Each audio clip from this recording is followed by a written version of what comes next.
apparently, I Love Kim Possible has fan art of her and Chris Chan. Where's this image? It's so cursed, guys. It's so cursed. Where is it?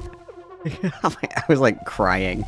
A new hand touches the Sonichu medallion. This is supposed to be I Love Kim Possible. And then it's thank you, Night Star. And then this is Christian's pony saying, you are a cool pony, KP. You've totally been through your share of life too. Congratulations, you've made it. To I Heart Kim Possible a lot. From Christine Weston Chandler. And this is from 2017, you guys. 2017. Oh, oh my god. Yeah, and then Courtney also doesn't think that Chris Chan raped their mom. Courtney's like, also controversial opinion. I don't think that Chris did it. This is like worse than the OJ case, bro. It's worse than the OJ. It's terrible. It's terrible, dude. Look. They've been apparently KP and Chris have been talking to each other since like 2017, which I think is fucking crazy, dude. It's a small world, you guys. Unfortunately, it's a very painfully small world. Is it not? Is it not?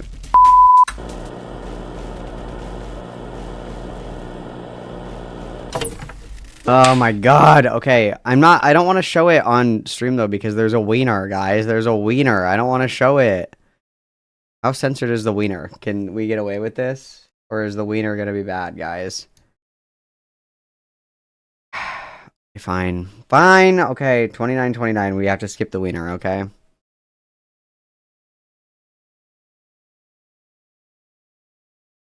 This video is not suitable for all ages and should only be viewed by viewers 18 or older due to the nature Warehouse, werewolf, whatever the fuck your name is. Shut up. I'm working on it. of the content discussed and the discussion of sexual predators on the internet. Trigger warnings for the following: pedophilia, lolicon and child pornography, suicide, grooming, anti-Semitism and Nazi imagery, sexual harassment and sexual objectification, bestiality and zoophilia, and rape. Please do not harass anyone named in this video.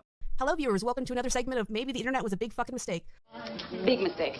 Big. Huge. On a more serious agree. note, this video covers sexual gratification as well as general sexual harassment, and it's a very depressing story. Not good. If you're a kid who Not somehow good. got past the age restriction, please go away now. Just go. Now, I don't like covering these stories. Clear On out, the Animation guys. Channel, we cover very important stuff like Disney and not Disney things sometimes. But I like to think of myself like the Jon Stewart of the YouTube animation community. I call things out when I feel like I can add something to the conversation. And it's important to talk about when YouTubers are misusing their platform, so it's no fun situation because I hate it here. I don't want to be alive anymore. I've chosen not to keep this person anonymous because I believe this is not a mistake or a slip of the tongue. This is an active attempt of slander and misogyny, and that's just not acceptable. Also, this incident I wasn't agree. freely admitted to me. I had to have someone else tell me that this was going on in a professional setting. And he couldn't even tell me himself. That's kind of weird. That's kind of weird. That's kind of odd. Slightly odd. Also, I have the same issue. I don't even know if I would categorize it as an issue. I don't know if I would categorize it necessarily as an issue. But like when people cover heavy topics and sensitive topics, people usually appreciate a more serious tone when you talk about those kinds of things, right? Like we're not really memeing, we're not really tee-hee-heeing. Like it's a serious topic, and it deserves a certain level of tact to have conversations, especially if you want to do like serious like pedo hunting shit. I don't know if that is like the best time to like bust out silly goofy girl memes and shit like that personally. Obviously whenever we do talk about serious shit, and I obviously there's an appropriate way and an inappropriate way to like tell jokes and like kind of like ease the situation. Like humor is a really good coping mechanism and stuff like that. But I think in general, if you're going to do like a scripted video, like a scripted sit down video in regard to like allegations of like philia and shit like that, I think that it should probably take a little bit more of a serious tone. I don't think that that's I'm not going to say this is like the biggest reason, but another reason why a lot of people I think stay away from and are right to stay away from like pedo hunting shit is because it's not like content, right? It's like allegations of people like actually doing illegal shit, and that's why in the past I have foregone covering shit like Patricia Taxon or shit like that or whatever the fuck. And then when we do talk about serious stuff, it's like, okay, we're gonna be a little bit more serious about this and what have you. And if I was gonna make a scripted video about allegations or anything like that, I don't think that I would be doing like cutaway bits and stuff like that. Obviously people can make whatever fucking kind of content they want. I'm not like the content police, I don't care, but I understand the kind of when you kind of make like jokes about it, and especially in the context of like, if these are very serious allegations, this shouldn't be for a YouTube video. This should be like for the police, right? Like if somebody comes to you and they have allegations that somebody is breaking the law, violating others, molesting, raping, whatever the like, that's like something that you report to the police. That's like not something that you kind of save in your back pocket for like a YouTube video. So say what you will about Westside Tyler. I didn't really care for his coverage of a lot of stuff, but he did do like the proper quote unquote steps or whatever and reported the shit that he found out, which I think is the appropriate thing to do. And part of it too is that you can like fuck up criminal investigations as well, right? Like if somebody comes to me and they say, oh, like I have information about so-and-so doing this illegal thing or whatever, and I'm like, fuck yeah, dude, this is going to look super great on my YouTube channel. That can fuck up the criminal investigation if there is something to investigate. And that's something to be sensitive about. And that's why I think that online predator hunting and pet hunting and shit like that in general is just something that should be frowned upon, because if it's that serious, which it sounds like it is, then that should be something that you talk to the police about. And then after the dust is settled, it's like, cool, now we can talk about this a little bit without the jeopardy of, fucking up the investigation, blah, blah, blah, blah, blah. But in the meantime, I feel like it should be handled behind closed doors, right? If there's something illegal going on, this isn't, let's lock in for my next YouTube hit piece. This is let's report this to the appropriate parties and what have you, right? That's the way that I think it should be handled anyway. Chris was a team member roughly from 2014 to 2015. I know, I'm old. Chris was generally a nice guy in my time knowing him, but he exhibited weird behavior. See, like that joke was fine. That was a fine joke. I don't know if this is gonna go. S'ha donatet $5 through superchat. Capen Broin Fandonava I would admit they never directed this victim toward resources like rain and decided a YouTube video was best. Thank you for the $5 side, everybody witness. Yeah, I mean, again, that's just like my main thing with all. I think that's everybody's contention with like online hunting and shit like that, is like you're not really helping anybody. You're doing it for, the vine, as the kids used to say, right? Like you're not really doing it to help somebody or, stop somebody who's dangerous. You're kind of shoving your foot in something that should be handled like very tactfully and behind closed doors. But either way, dude, I think it's something. And then like this is a fine joke. I think that this is like, some people are like freaking out, and this should be like a very serious, like very monotone, like very dry video. Like that was fine. Like if that was like the tone of a lot of the jokes and the bits and shit in here, I don't think anybody would care. Just like I worked with this person in like 2015. I know that's a long time ago. I'm pretty old. Fine. That's a fine joke. Like, you just draw this for your boss, right? If memory serves, there's also a nude version. That's disgusting. He was also my first trip to Evergreen That is pretty Northwest, the gross. one we did the vlog about. He's this guy here. The story is as follows. I'm not going to read it myself because it's going to make me sick, so I'm just going to have someone else read it. At some point over the last few years, Chris told his story, allegedly several times, that in the bathroom of the hotel where the group was staying, he was Do you guys think I would look good in a hat like that? Like this kind of hat? Do you guys think I would look slay in that hat? I think I would look kind of good in this hat. allegedly several times, that in the bathroom of the hotel where the group was staying, he was masturbating to KP's clothing. Chris states that this is a lie, as he was And then this is f***ing gross, obviously. And I said earlier, and I will reiterate the same kind of criticism that I had at the beginning, is that this video covers like a lot of different topics, which is understandable. Sometimes there's like significant overlap in people's behavior and like allegations and blah, blah, blah. That makes complete sense to me. But it feels like we're kind of just sandwiching in a lot of stuff in here. Not that it doesn't need to be addressed or it's not something that should be included. That's not what I'm saying at all, but it's like, it feels like we're like kind of machine gutting through different stuff. And it would have been easier to, like do a video about this, a video about this, and a video about this, instead of like, all of the, like a charcuterie board of content in one video. I feel like that's almost always a mistake. Not even from a perspective of like it overwhelms the person who's watching it, but if you are wanting to maximize your engagement and your revenue, which I assume everybody wants to do if they're making YouTube videos, you incentivize people to come back later to watch more content.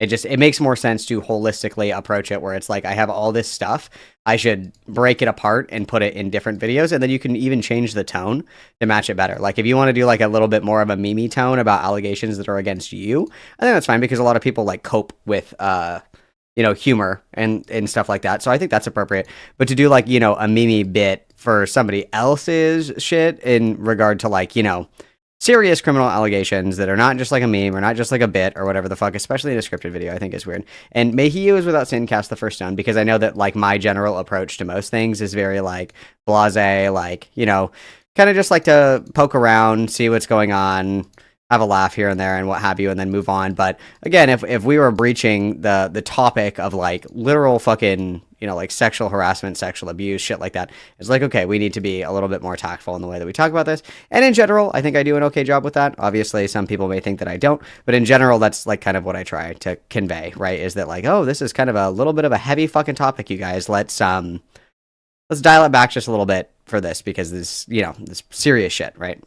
Was actually constipated during the trip, and there were no witnesses to his masturbation story in or near the hotel room. We don't know the details about who the story was told to, besides the whistleblower who will remain anonymous, but it was likely Will Ryan, head of the YouTube channel DA Games, as Chris and Will are friends, as well as friends and or employees of that YouTube channel. Chris also started working for DA Games shortly after leaving the ILoveKimPossibleAlot's production team, so the timelines track. Once KP was informed that this incident took place, she confronted him via text and an audio confession. The audio is linked in the description if you would like to listen to the whole thing yourself. All right. Well, first, I think it's the obvious thing is one, just want to profusely apologize for that terrible fucking thing I did. And that God was an absolute horrible person so many years ago, and you didn't deserve that. So. Right. So I have a couple of things. So my source says you told the story in front of Will and Sean and a couple other people. Is that correct? That would probably be correct, yeah. So Will has heard the story probably in passing a couple of times, correct? Yeah, probably once. Okay. Same with Sean? Yeah, Sean. Okay. Did you talk to Sean privately about anything else that happened when you were working on the team that I don't know about? Not that I can remember. Okay. Nothing I say is meant to excuse what I did, because it's inexcusable what I did. Do you want me to say what the story was just for context, or do you want to explain it? I mean, I guess it makes more sense if I do, because Sure. I don't think it's fair for you to have to reiterate that horrible thing. Sure, go ahead. Yeah, so the old tale goes is that I pleasured myself in the hotel bathroom we were sharing during one of our breaks when everyone was gone and whatever, and that I fell off the John after. This is this is like the lame excuses that people give, like when they cheat. They're like, I was coming home from the grocery store, and, you know, there was a girl, and, you know, she sneezed, and as she sneezed, I tripped and fell, and conveniently there was like a wheelbarrow right by the door, and so like as I was falling, it like pulled my pants down, and then as she sneezed, her pants also fell down, and like I totally didn't cheat on you, babe. Like, that's totally my fucking bad. Like, I think this is insane. I think this is fucking insane. If there's like a dude that you're staying with for a convention or something, a coworker, and that coworker whacks it into your fucking clothes, that's fucking crazy. Also, whacking it in the bathroom with somebody that you're sharing a room with for like you really cannot wait to do that till you're like alone. I think that's nuts. I think that's crazy. I too would raise holy hell about this. This is fucking unhinged, bro. This is unhinged, bro. Yeah, I just was like whacking it to your clothes in the bath. That's crazy. That's crazy. I too would crash the fuck out. That's insane, dude. That's fucking nuts. Basically getting lightheaded from what would be ejaculation falling on the floor, where your dirty clothes also happen to be, and that my face planted on your underwear. Right. And like, this is just so. And then, like, as I was nutting, I happened to fall conveniently at a perfect 90-degree angle to fall face forward into your underwear.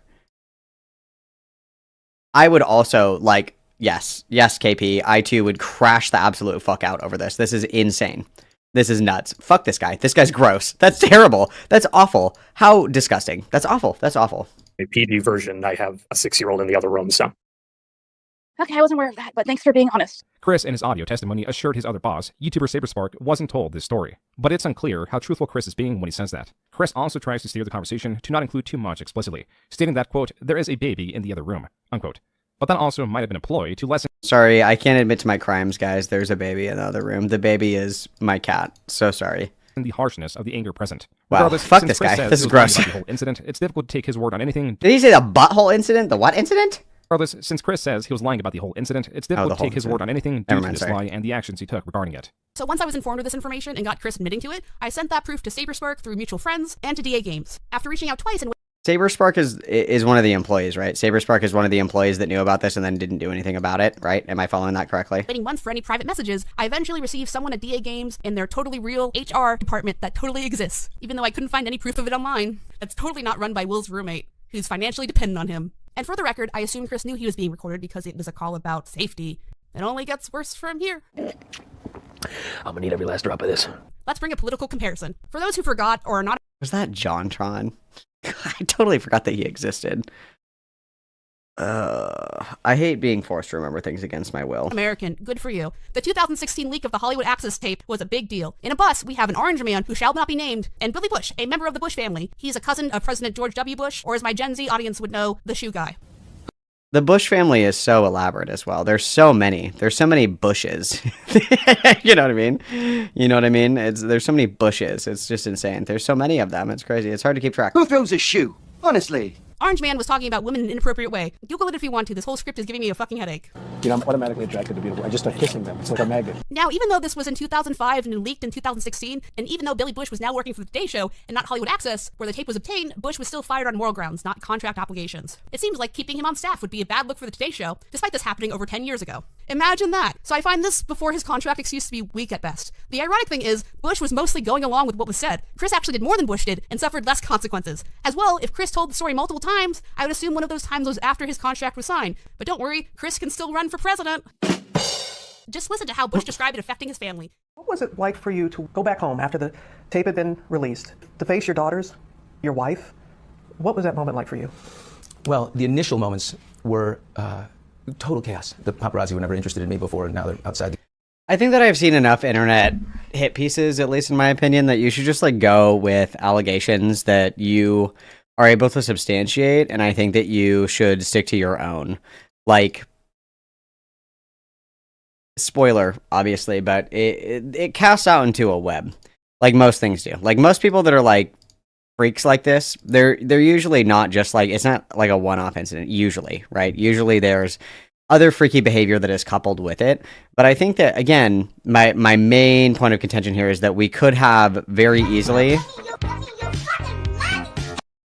Qui te'n far donatet $5 truc superchat.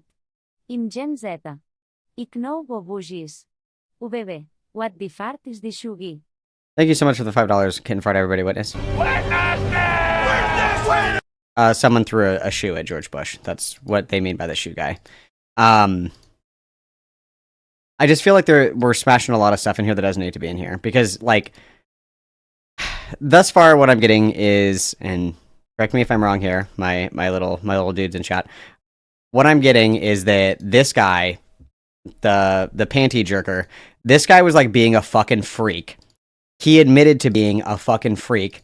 KP like raised this issue with some of the people that work with this guy, and they didn't do anything about it. And so obviously she's like, I want something to be done about it, which makes complete fucking sense to me. That's totally fair. I would also want something done to the panty goblin that I was unfortunate enough to share a hotel room with. That's fucking insane and disgusting, truthfully. But then we kind of snowball into a lot of different stuff.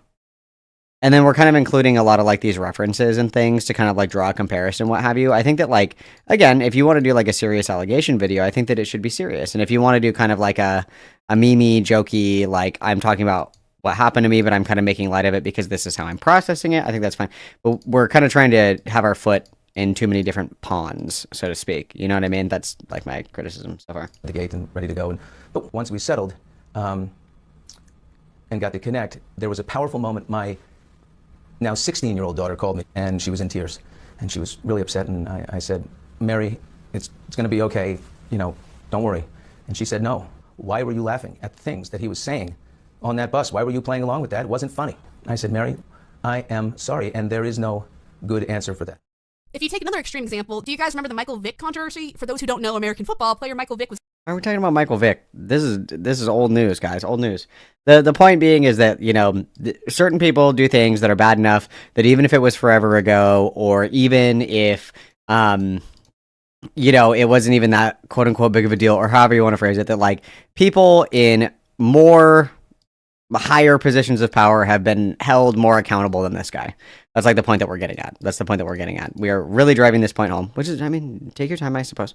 But like, I get it. I get it. The point is that these people that have significant more power and influence and what have you have been held accountable for all the things that they did because they were too radioactive for these companies or these organizations to keep around. Why the fuck is this guy still working for this organization? Got it. Was caught running a dog fighting ring, you know, where they take poor little puppies and make them fight to the death for gambling purposes. Why would you do that? I'm pretty sure there's no clause in his football contract that says don't do that, but he was also fired on moral grounds. Imagine consequences for your actions. At the very least, let's assume the absolute best of the situation. Chris was being truthful. To hear these conversations, this happened before he was hired somehow. I'm glad a whistleblower came forward, but even so, if this is how someone is talking about women, shouldn't you tell their future bosses? Does an employee talking about women in this unethical way make the company look bad? I mean, this isn't just a slip of the tongue. This is a purposeful attempt to objectify women due to bitterness and self-esteem issues, and should be taken seriously in any workplace, even a virtual one like YouTube. And the fact that DA Games and others value Chris's safety and privacy more than holding.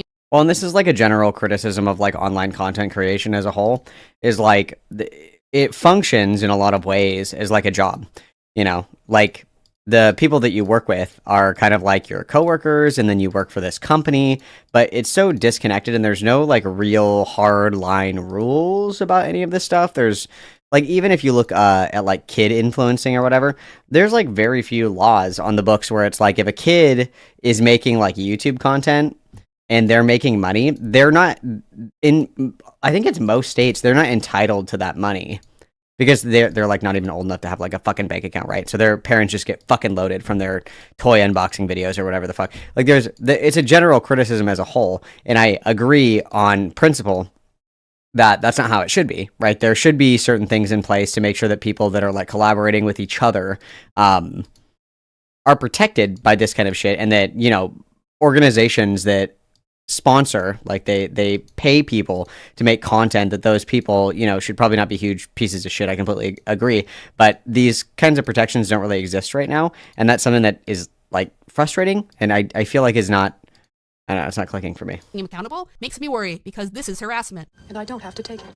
New developments. I posted part of the email exchange on Twitter again, and that blew up, I guess. DA Games released a statement due to public pressure. If not, then they would have released their statement a year ago when this email exchange took place. Chris is going away on work training. Can I have proof of that, please? Because you've already been pretty untruthful to me. I think you guys are just trying to wait until this all dies down and everyone forgets, and then Chris will just magically appear. Chris's statement also came out, which is really respectful, calling me an employer. Oh, by the way, I was being sarcastic. And then trying to make himself the victim. Chris, if you felt mistreated, this is the first I'm ever hearing about it. So politely talk to me directly or shut the fuck up. You need to shut the fuck up! I know we have this dude bro culture around YouTube entrepreneurs who have never been to business school before and don't know about good company ethics. As far as Chris, I would hope he gets an official investigation into his character from both parties, and as a lead with the Billy Bush example, possibly terminated. I don't know if Chris has personally changed or what his character is now, or if there are any other victims out there, but do you really want this kind of guy to be representing your company? To work in the media industry is for different reasons, sexual harassers, even if it's just a dumb internet job. And I know, this all sucks. Hearing this is probably gonna suck. Working on this video has sucked real bad. I've cried a lot. But it seems like that minors are in threat of being preyed on. Will himself has done some suspicious behavior, and it seems. So yeah, so now we're gonna jump ship and we're gonna talk about other shit. And that again, it would have been good to make, you know, like a separate video about the following, right? Kind of piggybacking or like breadcrumbing allegations is sometimes useful, but I feel like you're relying a lot on intuition pumping. Because I agree wholeheartedly with the idea that if somebody does freaky shit to one person, they're probably doing freaky shit to other people too. I wholeheartedly agree with that. But to say that by virtue of that person being freaky, it corrupts everybody around them into also being freaky, and that because they were freaky one time, they will forever be freaky, that's a lot of intuition pumping. And I think that unless you're able to like lay that out, like everybody loves like a good little speculation. Everybody loves a little unfounded speculation from time to time. Like, oh, so-and-so did this to this person. I bet so-and-so also did this to this person. That's one thing. But if we're doing like a, you know, like a call out, layout, like, hey, I was mistreated. Other people are maybe also being mistreated. This is something that needs to be taken a little bit more seriously. I know that we're all on YouTube and, you know, the rules are different. It's kind of like the Wild Wild West. It's kind of like a job, but not really, but also really. Okay, that's fine, but we should probably be able to lay that out pretty succinctly instead of just being like gestures vaguely, because they were like a freak one time, they're forever a freak, or everybody in their approximate orbit is a freak.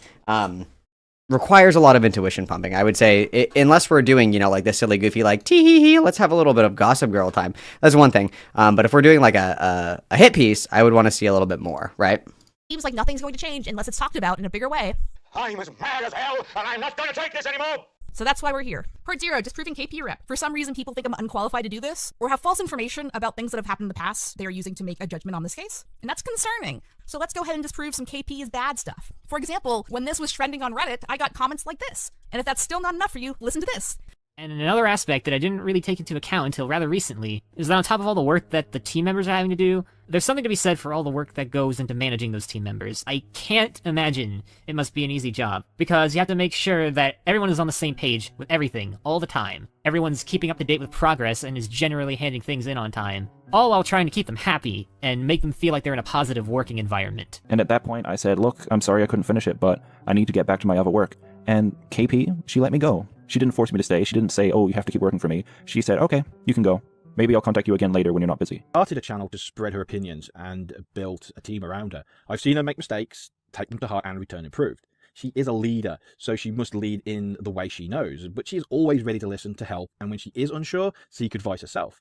In the wake of all of this, I had the privilege of meeting some of Team KP, to which my initial reaction was, she still has a staff? And it's true, a bunch of real sweethearts, who, in defiance of Twitter, reason, common sense, and probable human resource statutes, actually still love ILoveKimPossibleAlot. A lot. And take my word for it, they were just as nonplussed about all this leaks business as anyone. Actually, no, don't take my word for it. Why not go check out their page? What's happening from the various right now? horses' mouths yourself. Darling people. The whole non-KP leak situation is as follows. I do not regret making it because at the time I truly believed I was doing something for the better good. Michael, this is illegal. Did you really think no one would check? What, do you work for iTunes? I guess never underestimate the power of too long didn't read. Can I get paid now, Rachel? For those playing at home, the TLDR is that this is utter nonsense. Especially I don't know what's this going bit. on. But KP, what about this? She was exposed as a manipulator and a user. Somehow, she managed to get an entire Like a user? team of people to get to work on her projects. Apples, is that Only you? they didn't get any compensation for it. God forbid people have hobbies. I guess every reanimated is just an anti-capitalism abomination. Discussed at length here. I remember watching a video that she posted on YouTube a couple of years back. It was a long drawn-out video about how she was almost cancelled from the community and how she was a victim of stalking and her struggles with PTSD, which she brings up like every time she gets the opportunity. Like, what? Shaming trauma victims probably wasn't your best move, my guy. Just saying. She probably thought that I don't really because know the what's fandom had going on, died I down gotta a be bit, honest. Nobody would go on the attack. She also had like a Twitter meltdown when she had to pay like for her own way into BronyCon. I can't remember which convention. I am so sick of you guys being like, oh, this person gets all this shit edited for free. You guys, make me free shit. What the fuck? It's just so, I'm over it. I'm tired of it. I'm really tired of it. Xander Hall, of all people, had people making shit for him for free. What the fuck is that about? What the fuck is that about? Huh? Come on. Where are all the weak-willed individuals? Huh? Where are they? Show yourself to me. Because I didn't bother fact-checking. Whereas other members of the Benelicus committee, like Silverquill, got in for free. Really goes to show how much of a tight-knit group they all are. It's sad to see people living the life you deserve. True. Qui te'n far donatet $2 truc superchat. Un qui hai. Bad Faith Boys at Toturit. Thank you, Kitten Fart, for the $2, and thank you, Axel Lloyd, for the $1.99. Weak willed and we're work for validation. Yes, where are they? Where are they, guys? Oh my god. Yeah, guys, parasocially make me free shit. Come on, we'll be best friends, I promise. No, I'm just kidding. I'm just joking. JK, this is my just kidding heart. That is not true. Guards, please have DZ's head for this comment. Maybe Zan is just hotter than you, Malcolm. That's a bannable offense. That's a bannable offense, so. When it comes to preaching about love and tolerance, like peace. That's not what happened. Real twos don't have to say that they're twos. Everybody knows. Everybody knows that I'm a two. Yeah. I was frustrated that BronyCon changed their minds about my guest spot based on false information, and they were informed it was false information from another convention. Yeah, get him, Keldodge, get him. Victim-blamey. More details here. Which probably explains why people don't see her much after that with other committee members. All in all, KP just strikes me as just another individual. Do you guys think this is how I talk? Should I talk like this? If I talked like this, if I had a Valley Girl accent, would you guys still watch my content? This is my version of, would you guys still love me if I was a worm? But it's me asking if I had a really annoying voice. If I had a really annoying voice, would you guys still watch me? Real answers only. Individual who constantly acts like a spoiled child. They can't get what they want. This guy obviously doesn't know me because it's not really my character. These types of individuals believe that everything should be like handed to them with little or no effort, simply because they are recognized in a group or community. I know it sounds like I'm saying like hashtag burn the witch. Guys, I was in a horrible accident and I sound really gay now, not clickbait. Do you still want to watch my content? But my actual point is, she's just another example of what happens when you let internet, or in this case, horse fame, go to your head. Why would we work so hard on dumb little horse videos if they weren't fun? Because art and media are definitely only made for attention. More details here. Make me your horse god. I am your god now. Bring me your virgins. This is a confrontation between someone who is supposed to be helping Okay, the we're getting team, close but to the was dick. actively We have to be leaking careful. assets to the team and lying about it. And then they were caught. You can guess how this confrontation goes. But ladies and gentlemen, the day is Zane-minded. For more context, Zane, the head of the team at the time, is a pretty soft-spoken guy, so this is the maddest I've ever seen him. Do you mind if we take it from here, me and Yeah. Because quite frankly, what the messages were a betrayal to the team that you claim to represent. I would say less so a betrayal to Rachel, still a betrayal though. But quite frankly, I'm insulted by what you chose to do. You sat there, you claimed to be representing the team, you claimed to be wanting to improve the team, and you sat there and you lied to our face. Okay? Now, I'm fucking lost for words. And the fact that What the fuck made you think that was okay? Like, how did you think you were helping? I don't know why there's a wiener. I What don't the know. fuck have you got to say to yourself? And then even now, I gave you the chance to come clean and say, is there anything you want to say? And you didn't say anything. And you were denying it until I said, I have access. I also, criticism here. I don't like how these don't light up, so I can't see who's talking. Because I'm assuming this is KP, but I don't know. I see everything. Initially, you can see that I maybe see your all. intentions were good, but there's absolutely no fucking denying the fact that by the end of that, not even by the end of it, halfway through at the very least, there was no denying that. That's my problem. You claimed that you were doing this for us, and yet you sat there and lied to us. You lied to me. You lied to every single person in that group. We sat there. Well, I know, but it's not lighting up depending on who's talking. Normally, if you're in Discord, the little circle will, like, light up if you're talking. That way you can tell who the fuck is talking. We said, can we trust everyone in this group? And you sat there and said yes. You betrayed the team. Okay? You betrayed fucking me, personally. I'm taking that personally. You sat there and you told them, Zane is about to upload that video. And what did you hope to achieve? It happened that I was preparing that video, and that's when I told you, by the way, we're putting it back up. We made that decision weeks ago. We made that decision when we posted it in the radio play chat. When people were explained that we're not happy. We said, yes, we have a video ready. We'll upload it in a few weeks. That's why that video was going up. Did you ask me? No. Did you I'm not even gonna pretend to know what's going on right now. I'm just gonna be real with everybody. think that maybe a bit more, something better could come out of this if you fucking talk to us? Okay? Nothing good came out of that group. I don't know, Nothing. Payne. Sorry. S'ha donatet $1 amb 99 centaus truc superchat. This will you don't jet in a privat a call bit capé. I just don't trust any of you hoes. These hoes ain't loyal, is all I'm gonna say. All of you guys are dirty little tattletale rats! All of you. And know it. Fucking little tattletale rat! All of you guys are little tattletale rats. I don't play the behind the scenes gay shit. I just don't. I think it's boring. I think it's lame. I think it's stupid. I don't care. I've said many times, and I will continue to reiterate, I am a silent observer. Well, not silent. But I am just a peaceful observer, okay? I don't want to be directly involved in anybody's shenanigans. I just like to have Gossip Girl time and hang out. That's what I like, okay? So, yeah. Hard pass on all that, dude. Hard pass on all that. It's like, you know, Discord used to be such a safe space, you know? Used to be able to do my Galaxy Gas in peace. Not anymore. Not anymore. Not anymore. That Twitter. Nothing. You know what good came out of this? The Skype group. The group of people that sat down like grown men and fucking wrote down their complaints. Nothing good from that Skype chat. Do you want to know what everybody else on the team? The only two people that have said anything bad to the end on Twitter are the two people in that group not on the current team. Do you know what everybody else has said to that Twitter? They fucking said, fuck off, because you're not helping. You are literally here to be malicious. You're here to tease Rachel. You are here to nag at her. There is no... To nag. That Twitter is universally accepted not to have been a good thing. The entire team, while you were in that group, was saying that these guys are dicks. Nobody on the team supported them. And yet... Okay, we're getting close to the dick, aren't we? Here you are, claiming to represent the team. I don't know who the fuck any of these people and are. lying to the rest of the team while you do it.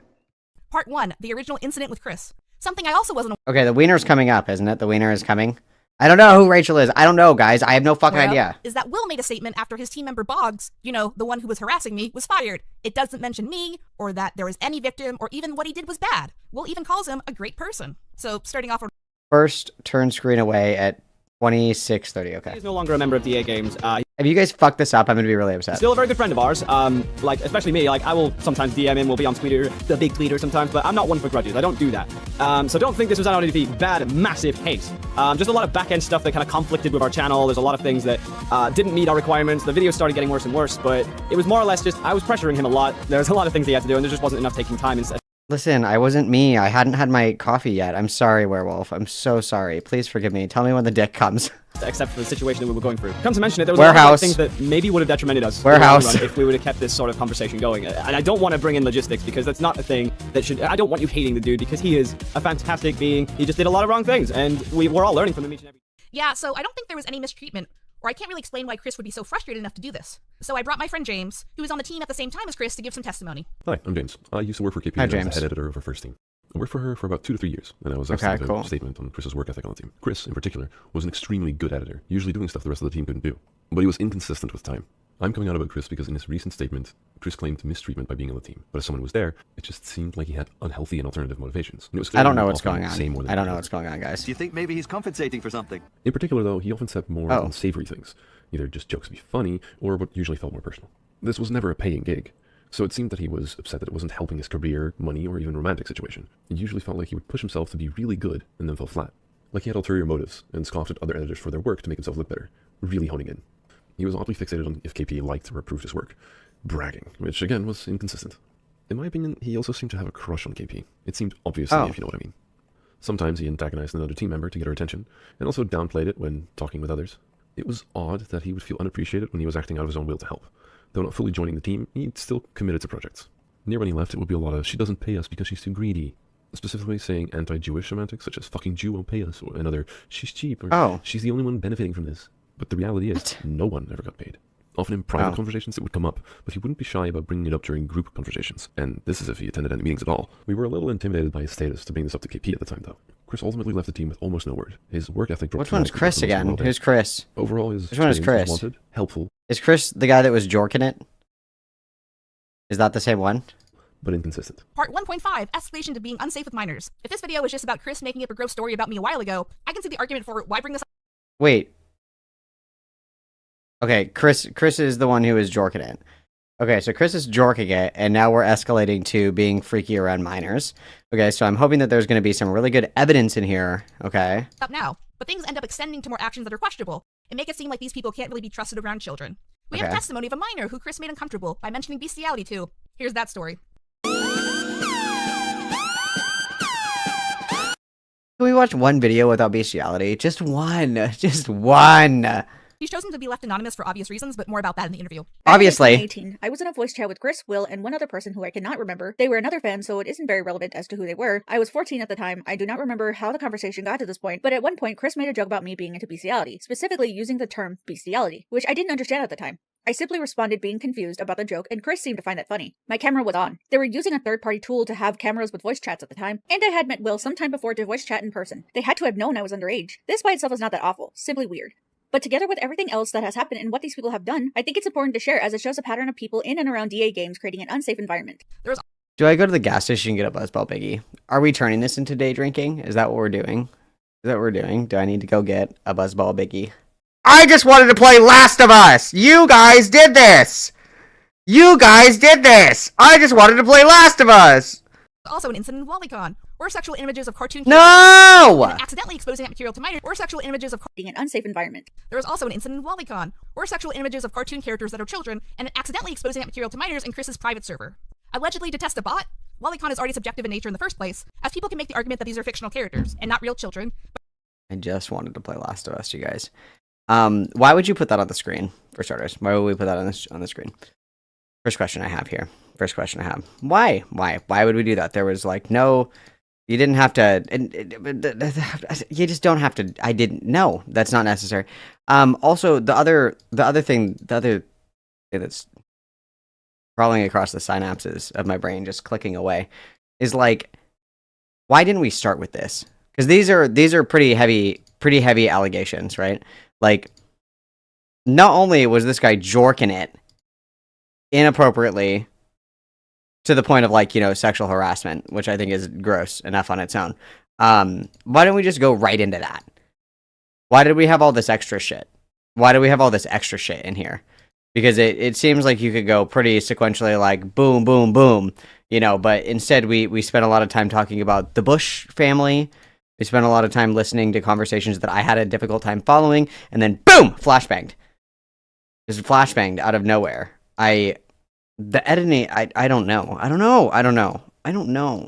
You guys, what if I don't have time to play Last of Us? What if I have to end with this? Ugh. But I don't think anyone will argue that maybe we shouldn't be letting children see sexual imagery. The big problem with that, besides the incident happening in the first place, is that it was never officially addressed. No apology, no nothing. But instead the threads were deleted. Sounds kind of sus.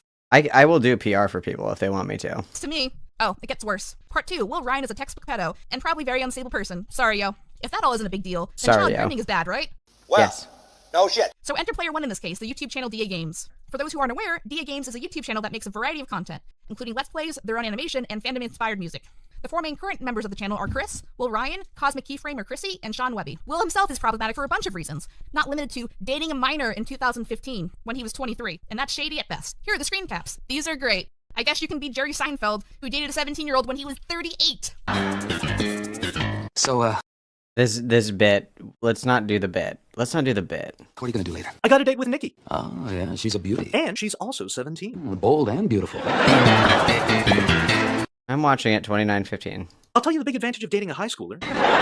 If you're going out with someone your own age, you can't take advantage of them. I suppose. Oh, come on. That's a huge feature. Think about it. She's so young, she doesn't realize I'm a predator. Jerry. This is not the vibe. Yes? I've been doing a lot of thinking. Uh-huh. I'm just gonna... Well, I don't think we should...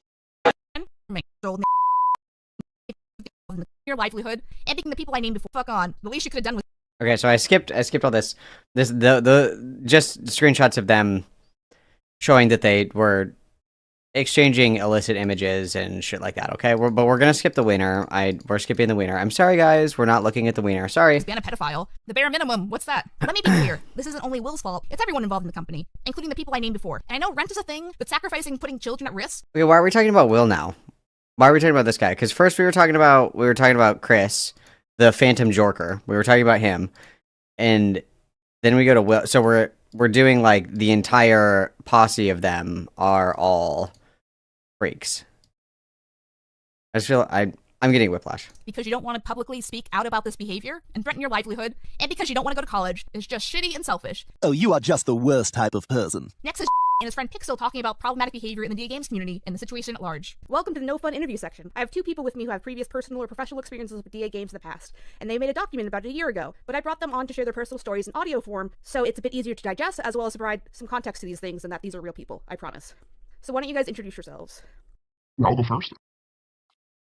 I was a fan since 2018 until I became friends with Will, one of the DA Games owners, in 2020, 2021, I'm not sure. I was commissioned by him in late 2022 to make a concert outfit, but that's really all I got. Well, that's all I have when it comes to my relation to him. We were friends, but not really. So you had a professional relationship with Will? Yeah, I was commissioned once, but that's about it. Okay, so Pixel, what's your background? So I was a fan in 2018 to 2023, and I was a fan artist in the server. I did a lot of general fan art and general art interpretations of his stuff, and I never worked with him like professionally, but I was friends with him during 2023, and we DM'd pretty often for a couple months. Like, we talked in VCs and stuff. How did that start? Did he notice your fan art and start DMing you, or what? It was kind of interesting. He was friends with first, and other than the DA Game server, there was another friend server that he was in, and at some point the topic of me came up when he was DMing, and he noticed that I wasn't on his friends list, and he was just kind of confused about that. And so it was just kind of, he thought we were friends already, and so it was around early 2023 that I accepted his friend request, and we started DMing from there. So, out of curiosity, so the minor that was known to be dating, like the 23-year-old, did anybody do anything about that? Like, was that recent? Was that something that was reported? What did we do with that? We found this to be true. Is it like something that happened a long time ago? If it happened recently, did anybody do anything about it? Did we just kind of sit on it? Like, what happened with that? What happened with that? Did we do anything about that? I don't know. I think we officially started a conversation after an incident with his friend Inu. She was like harassing me for like 2 hours, and I had that conversation with Will. I was like, your friend is doing this, and this is what happened, and here's a conversation that we had. And after that, we just started having normal conversations. So I guess Will does this where he'll just take people from the fan server and try to build a personal connection? Yeah. So there's actually this second server that a lot of his friends, including like Lala and Inu, are in. That sometimes just some people get invited to, I guess. Okay, I guess from what I'm getting at so far is there seems to be a lack of boundaries. Not that it's a bad thing to make friends with fans or anything, but I feel like it's almost competitive if you have like a server of people he likes that are also in the fan server. Yeah, it's really weird. Yeah, so what happened for me was I was friends with Lala before I was invited to that server. So because I had a mutual friend with Will, me and Lala, I was invited there. It's officially Lala's server, but it mostly gets used for Will stuff. What exactly is in the server? Is it just like personal jokes or a similar layout to the other server, but just kind of private? It's supposed to be a friend. It's supposed to be a friend group server, but it's really centered around Will. Yeah, they had this rule where if you weren't active enough, you'll get kicked. And if you couldn't go to VCs, you would have to explain yourself, like, oh, I can join VC today because of X, Y, and Z. And generally, from my experience, a lot of people had to cater to Will, like going back on the server in general. They used to let people in pretty generally, but then they just kind of restricted access. Yeah. Like, the only reason I got in there was because she actually invited me in there. A few times she actually gave out invites, but it's technically a friend server. But they have, like, not official events, but they do VC a lot. Sometimes for, like, days, and they just generally expect you to be active a lot. So it seems to me like the whole point of the server is for Will to talk to people and get validation. Is that it? Yeah, definitely. I remember this one time that me and a friend who was in there were watching, I think it was Hellraiser 4. It was one of the worst Hellraiser movies. Great. We were like What? cracking jokes and stuff. That's like one of the best ones. Like an hour in, Will joined and he got upset because we were talking over the movie when he didn't even choose to watch it. We did.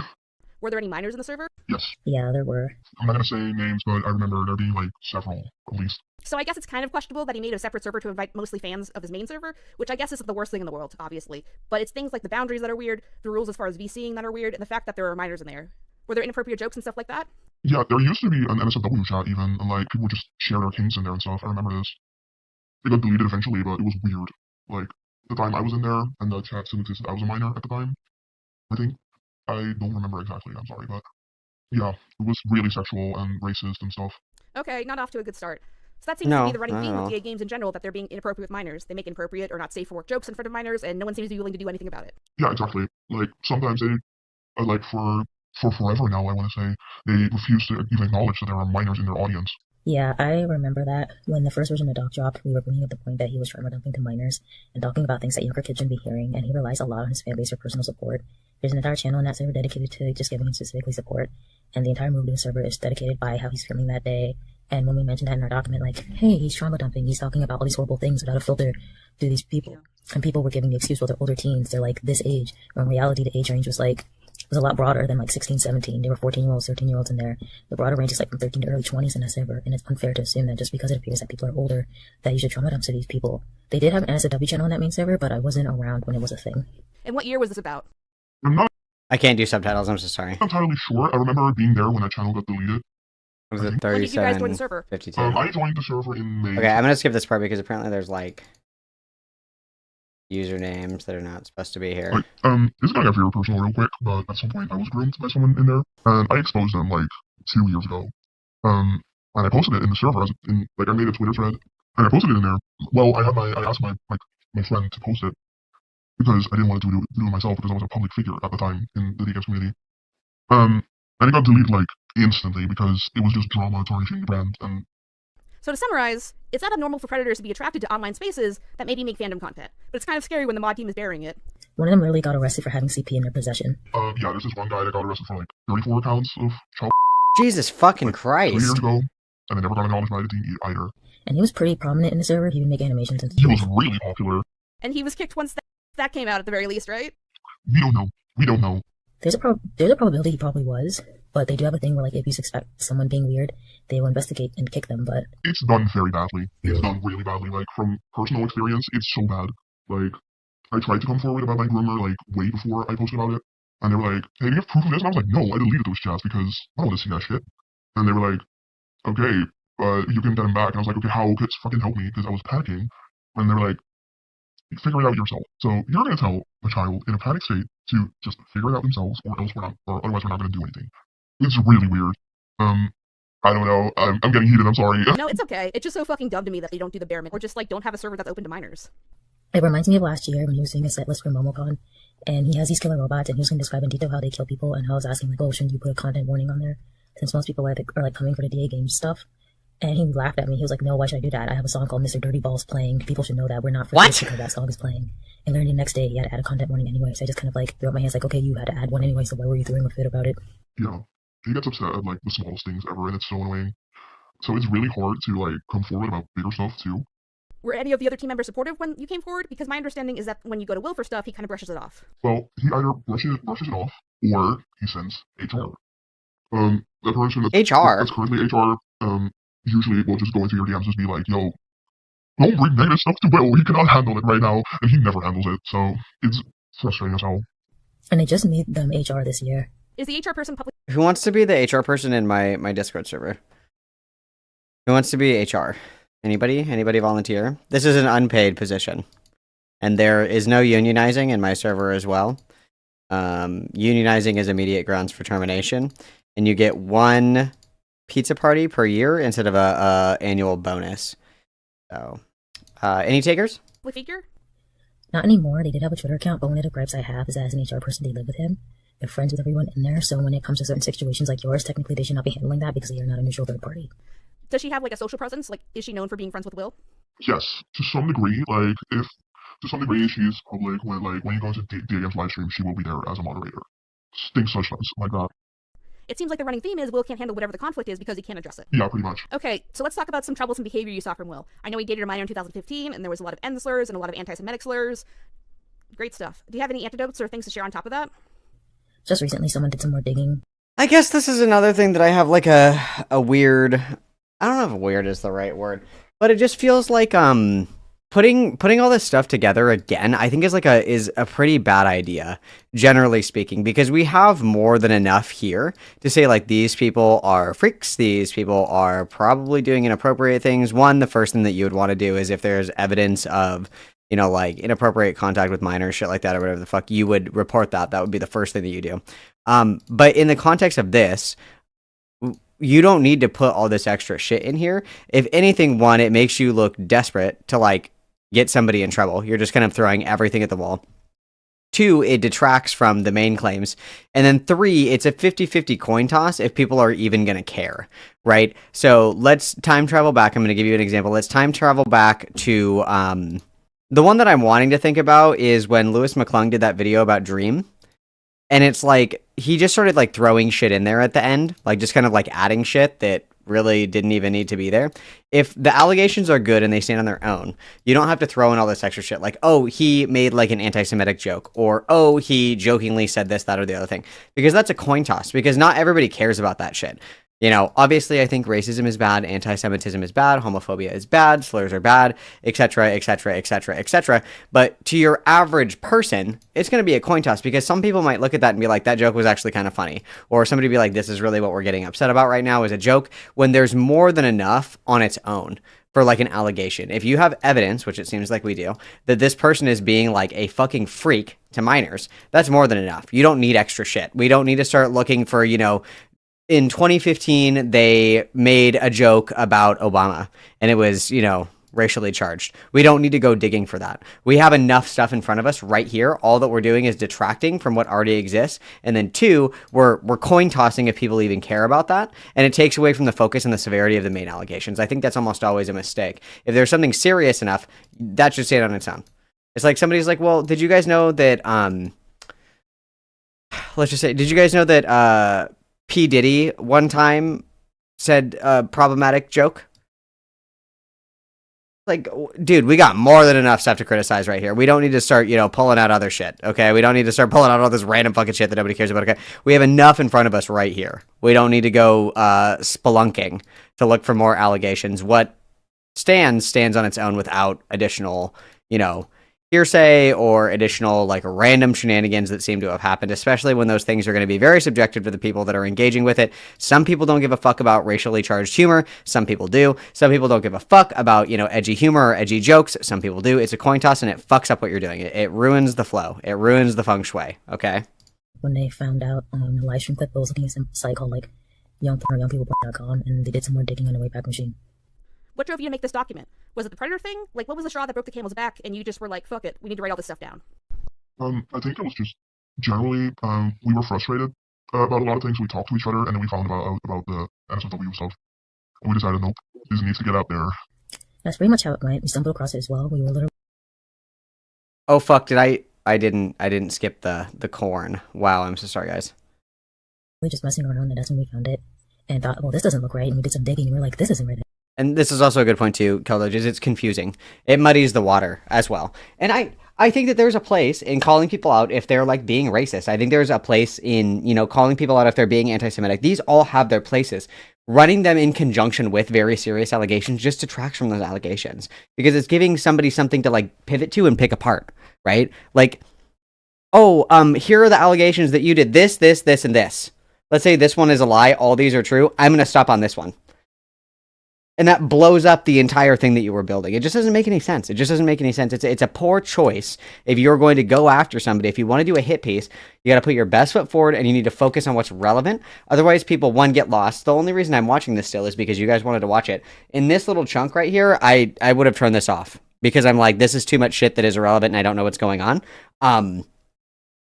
It needs to be succinct, and we need to focus on, like, the serious shit. We can't just be, like, throwing shit at the wall. There's more than enough here to look at. We don't need all this extra shit, right? So you went back through Will's history and saw the anti-Semitism, and there's one point where he justifies using the N-word as a white person, and I thought that was really sad. And again, feel like however you want. Obviously, I think that it's inappropriate for, I don't think that slurs are really, you know, a thing, you know, that we should be doing, guys. Slurs are bad, okay? I know, I get it. But you're going to see something like this and put this in conjunction with serious allegations of like child grooming and shit like that. There are people that are of the opinion that sometimes it's okay to use slurs in like a humoristic way. There are people that believe that. Okay, their brain just turned off. They're done listening. They don't care. They're going to get stuck on this. Okay, it clouds the judgment of people that are wanting to learn about these allegations and stuff like that. Because a viewer, if you're a viewer and you're someone who's like, I think that racialized jokes can be funny sometimes, and you get to this part of the video, it's going to feel like an attack and you're just going to turn your brain off. This is what you're going to get stuck on. And that's why it's important to just stick with the shit that is relevant and important, right? Some people are okay with it, some people aren't. And if you're willing to, you know, roll the dice and see if people are going to buy into this criticism, I mean, it does a disservice to the actual allegations. You know what I mean? So what was the response when you released the first version of the document? Well, the first version came out like really weird. Like we tried to get like fans to see it, so we made a fan account and then like turned it into the release account. It was stupid. That one went really bad. Like if you can say more about that, like it affected you mostly. Yeah, it just went really badly.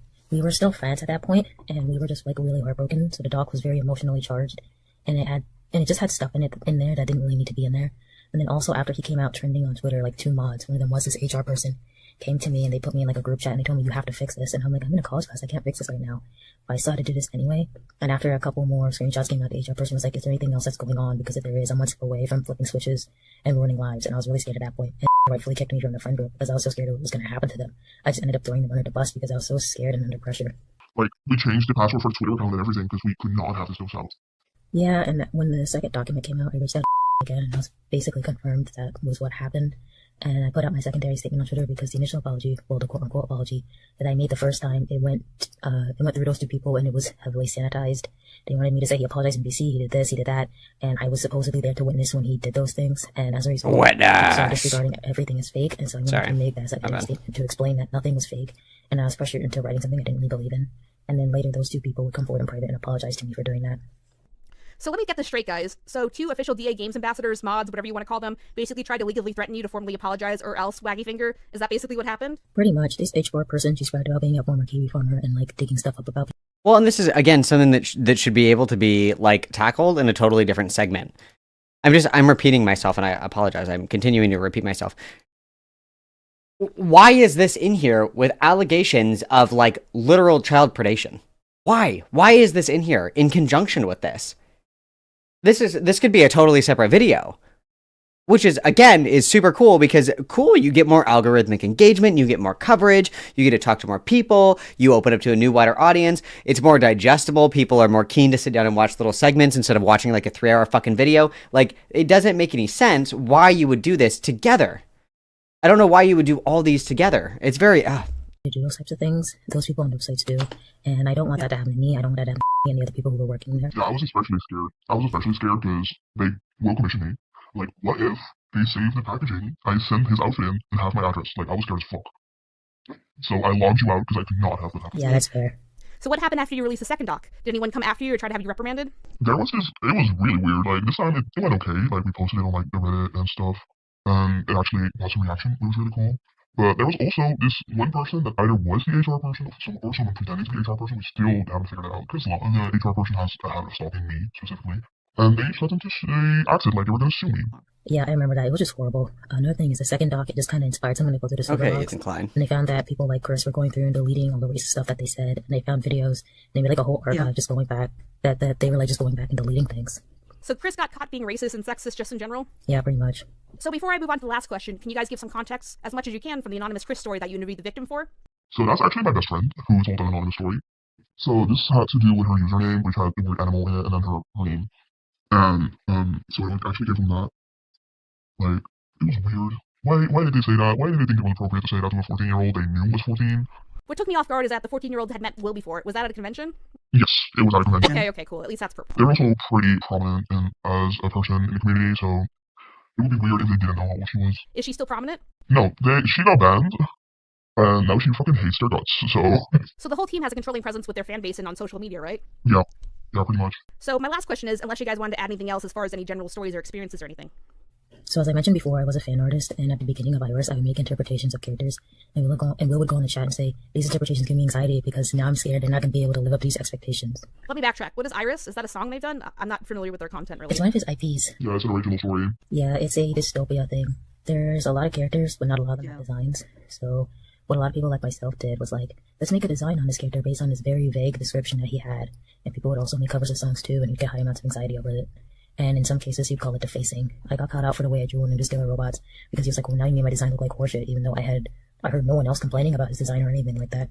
And then on top of that, a bunch of other artists started apologizing, like, yeah, we're so sorry. We didn't know us drawing this stuff upset you so much. And you never said anything until now. And he made it a rule in the server for a while that you can post interpretations, or you can post covers with more than one instrument or more than one vocal track. And he just now changed that rule. I heard from someone that's still in there that he just changed the rule back to where it was before, so you can do that again.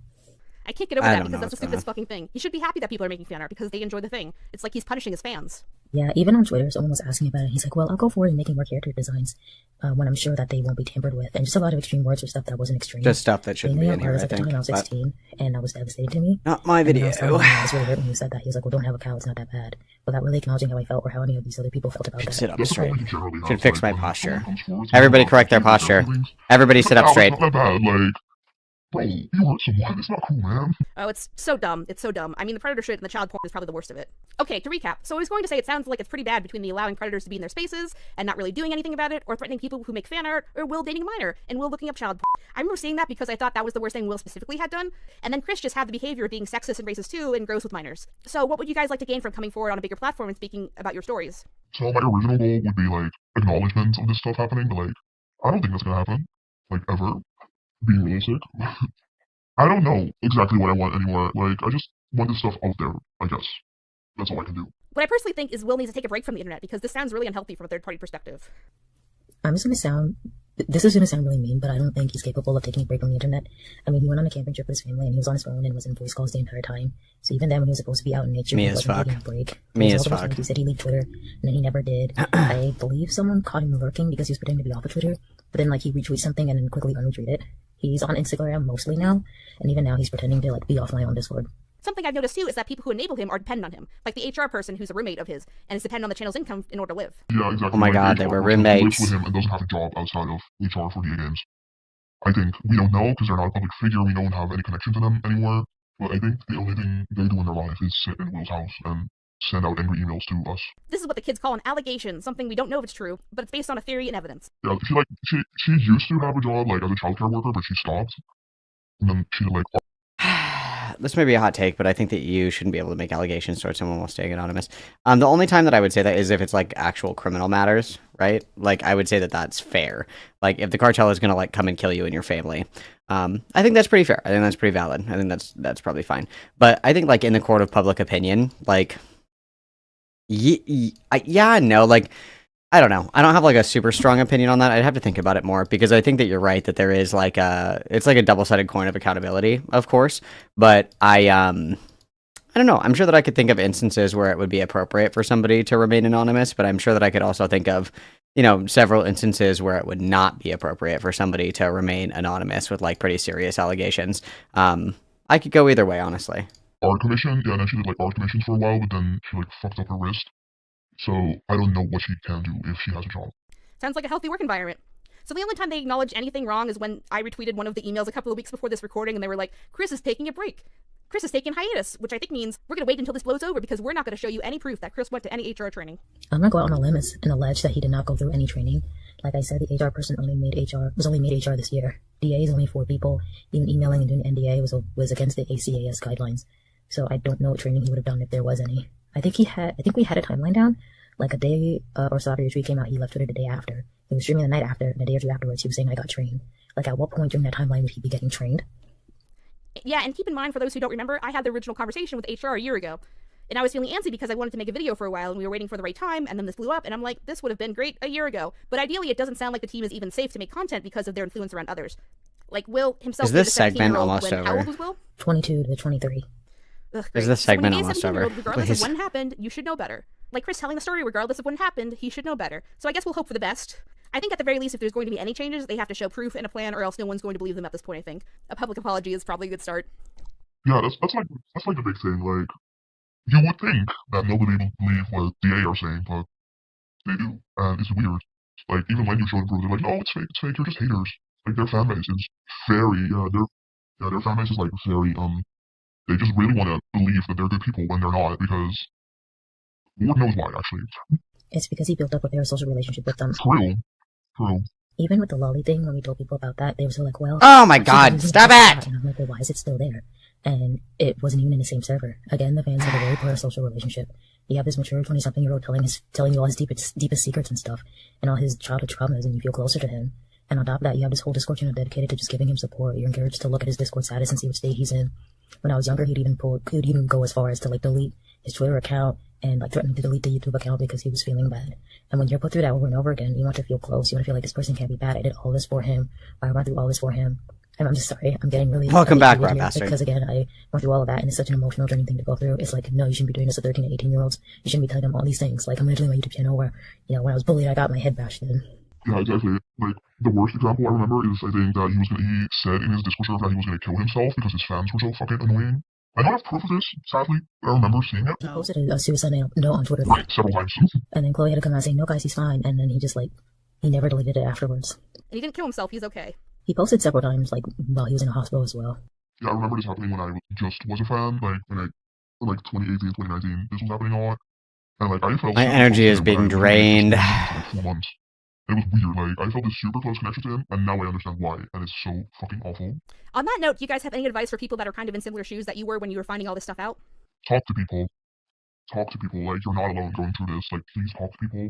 Even people that are still fans, talk to them. I'm gonna skip ahead a little bit. And it's so messy. And they just have team Disc. Okay.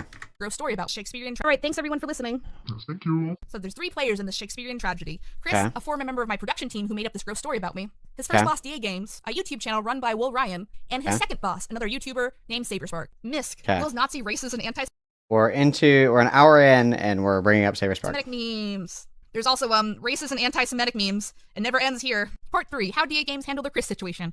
Badly. Back to the Chris situation. The DA Games team first responded to the situation privately in November of 2023, citing the issue had been resolved to their own side. If I was gonna do this, I would lay this out a little bit more succinctly. I think I would start with if I was KP, I would start with my experience with Chris, and then I would go on to how this organization handled shit with Chris, and then I would go on to somebody who was sweeping for Chris, which was the Alex dude or whatever, and then go into the allegations against Alex, and then how Saberspark ties everything together.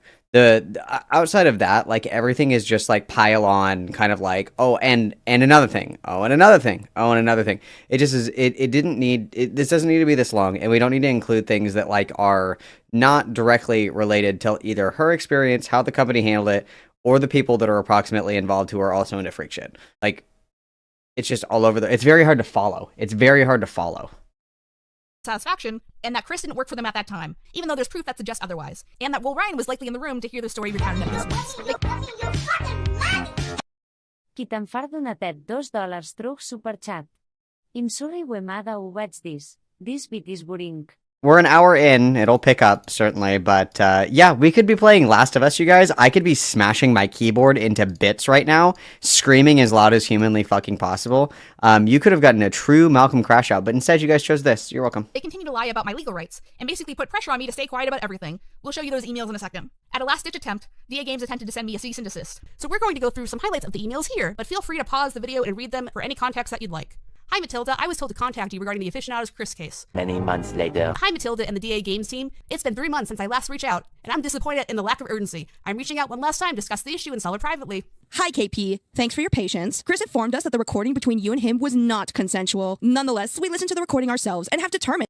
Well, and this is also another thing. Here's some advice for some of you little dirty tattletale fucking rats. Fucking little tattletale rat! If you are recording something in a two-party consent state and the other person that you are talking to has not given their verbal consent on the recording to be recorded, that's going to fuck you, okay? You're going to get in trouble for that. That makes it inadmissible, okay? So if you're somebody, I'm just hypothetically speaking here, if you're somebody who wants to do this pedo hunting, predator hunting shit, one, don't. Do something else with your time. Bad choice, okay? Say I can't stop you, okay? Whatever the fuck. You decide to do this anyway. If you get someone on an audio recording confessing to something, and that is done without the individual knowing that they are being recorded via audio, that can be thrown out. Okay? So let's be totally real. Let's pretend that you are someone who is in charge of like HR for a company. Somebody reaches out to you and they say, somebody in your organization is like kind of a freak, and here is an audio recording of them being a freak. And you go to your employee and you say, dude, what the fuck is this? I just got this audio recording. And they say, oh my God, I didn't even know that that was being fucking recorded. That's crazy. That's fucked up. That gives them deniability to just be able to toss it out. Because there was no consent with the audio being recorded. Like if you ever get arrested or anything like that and you're at a police station, they tell you, they're like, everything in this room is audio and video recorded. So if you say some crazy shit, it's being recorded. Just so you know. If you're in here and you think you're by yourself, you and the four walls, and you confess quietly to yourself about this murder or whatever the fuck, that's recorded. It is being recorded right now. Okay? Same if you've ever like been on the phone with somebody who's incarcerated. It says this call is being recorded and monitored. If you don't disclose that, anything that's disclosed in the call can't be used as evidence for anything. So it makes sense if you're somebody who works at a company, one of your employees, it has these allegations against them, and the allegations are obtained by illegitimate means, i.e. recording somebody without their consent, of course they're just going to throw it away.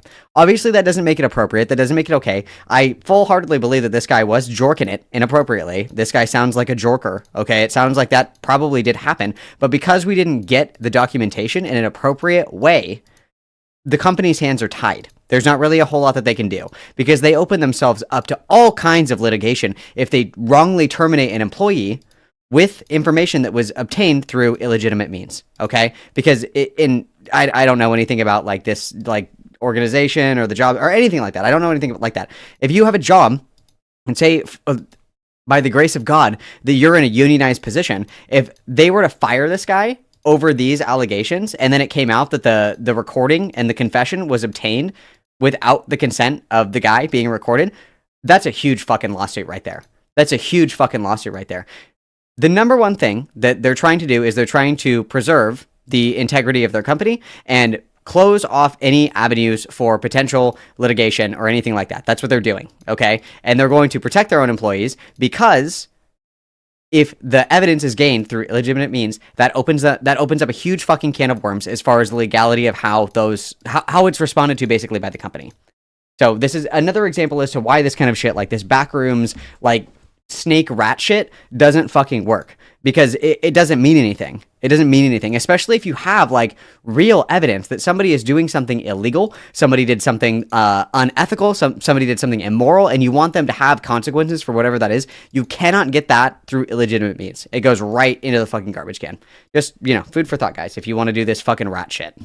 that the two of you had already reached a resolution. You will allow the actions of the past to be forgotten and forgiven. It is also our understanding that all of this took place before Chris was an employee of DA, meaning that he was not under contract at the time of the incident. Therefore, as a company, we do not have the jurisdiction to punish him in this situation as he has not breached contract. I'm disappointed with the lack of action taken regarding these issues and your lack of alarm in terms of how it reflects upon your company's priorities, values, and internal culture. Also, regarding the recording and Chris's statement, the fact is, whether or not Chris engaged in the activity, he openly spoke about doing it allegedly in calls involving his coworkers post having his position within the company and after. And allegedly means nothing. Allegedly means nothing. If you don't have proof, that they can't just fire you for, hoopla. They can't just do that, right? Like, you can't be like, hey, this guy was at work building bombs. And they're like, holy shit, fire! Like, we gotta have a little more here. We have to have a little more here. Again, I completely agree. I believe KP when she says this guy was jorking. I completely believe her. And yes, he should probably, not have a job if he's jorking it. That's kind of fucking weird. But again, we have to be able to demonstrate that this is actually happening, because not only do you want to protect your employees, you also want to protect your company and all this other shit. Because like, what if somebody is just crazy and making shit up? And then you jeopardize somebody's, position for whatever. For why? Because somebody just decided to make shit up. It's important. It's important to respect the process. Sometimes processes don't work out the way that we want them to. Sometimes, certain policies and stuff like that protect people that shouldn't be protected and what have you. A lot of people have big issues with police unions and nurses unions for this exact reason. But the point is that these protections are important, even if they don't always work perfectly, because we don't want people to be able to just, get their shit fucking rocked because somebody said something one time behind closed doors and nobody can verify it. That's obviously, it's good, right? It's overall, it's a net good. After, as late as 2019. This is highly inappropriate, morally unacceptable language to use when conducting oneself around coworkers, much less when it's an attempt to convey approval from peers and a superior by presenting himself as a sexual harasser. If he was bragging about sexual misconduct involving a minor, would that change your response? Because if the answer is yes, you should be taking this seriously, because sexual harassment is sexual harassment. By continuing to employ Chris, you not only condone his behavior, but actively encourage it within your workplace-related settings. At this point, it's a matter of safety for myself and members of our communities, and me attempting to handle this issue privately is a courtesy, one that seemingly is not being honored, and in fact, dismissed. If no satisfactory result is brought about, I have no problems going public. We will review this case again and decide on appropriate disciplinary action. This will be handled internally and confidentially, of course. We would like to state that we do not represent Chris in any legal capacity. DA Games as a company does not tolerate threats of defamation or libel. If you go public, we have the right to pursue legal action. We will share the results of the investigation with KP, but only on the condition that she signs a confidentiality agreement. Part 4. How Saberspark handled the Chris situation. Badly. Again, as shitty as that is, it's actually like pretty normal. That's like a pretty normal engagement where like we're doing this internal process at our company to determine if anything went wrong. We're willing to disclose our internal process with you if you sign an NDA, because we don't want you, relaying this information publicly the way that we do our investigations and what have you. Like that's pretty normal. And again, I think it's totally fair for people that have been put in positions where weird shit happens at work and they're not getting the response that they deserve, rightfully so.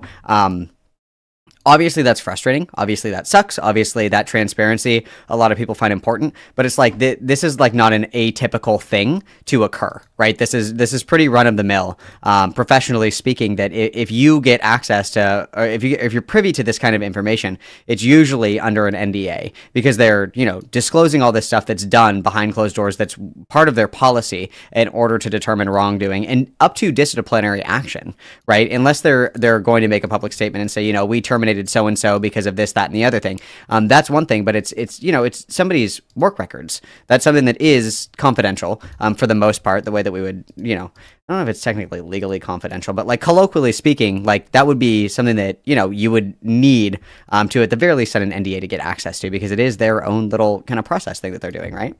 Next is YouTuber Saberspark, who primarily makes animated themed content and generally seems not to care about the situation unless he's listed as an employer of Chris. I originally contacted Saber through his staff, and here are the Discord messages to prove that. I hate it here. There were talks of a hiring change, and I assume Chris was terminated from working with Steven due to that. Cool, one less thing to worry about. Then it got worse. Turns out, nothing happened. Cool. Oh, there's a big surprise! I tried following up, but never heard anything. Cut to November of this year, where Steven is mentioned in that email asking for an NDA to look into the Chris issue. This eventually escalated into a public spectacle when I shared the NDA email on Twitter. One of the people in that thread tagged Steven directly, and then, thanks for the support, guys. It's emotionally draining, but I feel like being critical of online spaces, especially when you try to solve things privately first, is important. Were you able to contact Saber or anyone that currently works for him about Chris? I contacted Saber through some friends in common, never heard about an official firing though. I was never contacted by any friend of yours, nor did you ever make any attempt to reach out to me on your own behalf, via Twitter, email, or anywhere else. You are omitting so much information right now, but I'll provide some here in a sec under your original post. Dude, we can talk privately. I have screenshots that I contacted both and Are you going to record the call without telling me the same way you did to Chris, too? talk to me privately. I'm not doing this back and forth on Twitter. Then don't at me with your half-truths and omitted information in order to gain sympathy and slander my name. I'm 100% to the I mean, that's kind of like a fair point, right? Like, if you're saying publicly, like, this person did this, that, and the other thing, and then they respond and they're like, what the fuck, this isn't true at all, and then you go, we'll talk in DMs. Well, you kind of already tossed that out into the public sphere now. Like, if you are demanding accountability publicly, people are going to ask that that is resolved publicly. I would expect that. Like, if I did, like, at Psy, you huge stupid bitch, I can't believe that you would lie about this, that, and the other thing, and then Psy's like, dude, what the fuck are you talking about? Like, I'm gonna post some screenshots because you're full of shit right now, and then I go, could you actually DM me about this? Like, it's kind of a little late, right? Like, I would expect if I started that for that conflict to be resolved in public, right? I would expect that's where we would go together, is that we would resolve this publicly because I made it public first, right? Every accusation in your video. I have no idea how you can claim due diligence when you never reached out to me. Don't fucking talk to me like that. Don't call me a fucking liar when I have the screenshots to back me up. And if you were aware of the call, then the information got back to you regardless. If there was some decision made, I never heard about it. I'm ending this conversation. So a couple of things to unpack here besides me not purposely tagging Steven. It was a third party. Regardless, Steven proceeded to call me a liar publicly. You calling me a liar? I ain't calling you a truther. Proceeded to tease me about doing an unsolicited recording and to slander him. Slander is spoken. In print, it's libel. Some red flags to this response. 1. Steven could have calmly asked who I talked to instead of assuming the worst. 2. His anger was... Well, if you're alleging that he's involved in, like, some kind of cover-up, like, this is where I think it's important to kind of, like, put good faith on both sides here, okay? Imagine that this guy didn't know what was going on. If somebody, like, tags you, and they're like, hey, I heard that you helped put together the freak-off at P. Diddy's mansion, got anything to fucking say about that, bitch? You're gonna be like, dude, what the fuck are you talking about right now? I was not at P. Diddy's freak-off. Like, what the fuck are you talking about right now? I don't even know P. Diddy. And then it's like, well, you could have responded calmly to my allegation. It's like, well, when you come at somebody really hard, you guys, when you come at somebody really hard, I feel like they're gonna match that energy pretty fucking evenly, right? I think again, that's a fair assumption. I think this is just like a poor read on how, like, these conversations actually play out in reality, because again, if you drag it out publicly, it's going to be litigated publicly. And if you start very aggressively, people are going to respond aggressively as well, right? Was directed at me and not an employer, Chris himself. 3. Steven is claiming that I never contacted him directly, implying that he'd had no information about this, but admits to knowing the confrontation with Chris was recorded. Sound like some bullshit to me. By the way, I wasn't going to make fun of Steven so much, but I gave him so many chances to communicate with me, and he just didn't do anything. So clearly he doesn't care what I have to say. It's only an issue when there's potential backlash. I've come to make an announcement. Shadow the Hedgehog is a bitch-ass motherfucker. He pissed on my fucking wife. That's right. He said his dick was this big, and I said, that's disgusting. So I'm making a call-out post on my Twitter.com. Shadow the Hedgehog, you got a small fucking dick. It's the size of this walnut, but way fucking smaller. And guess what? Here's what my dog looks like.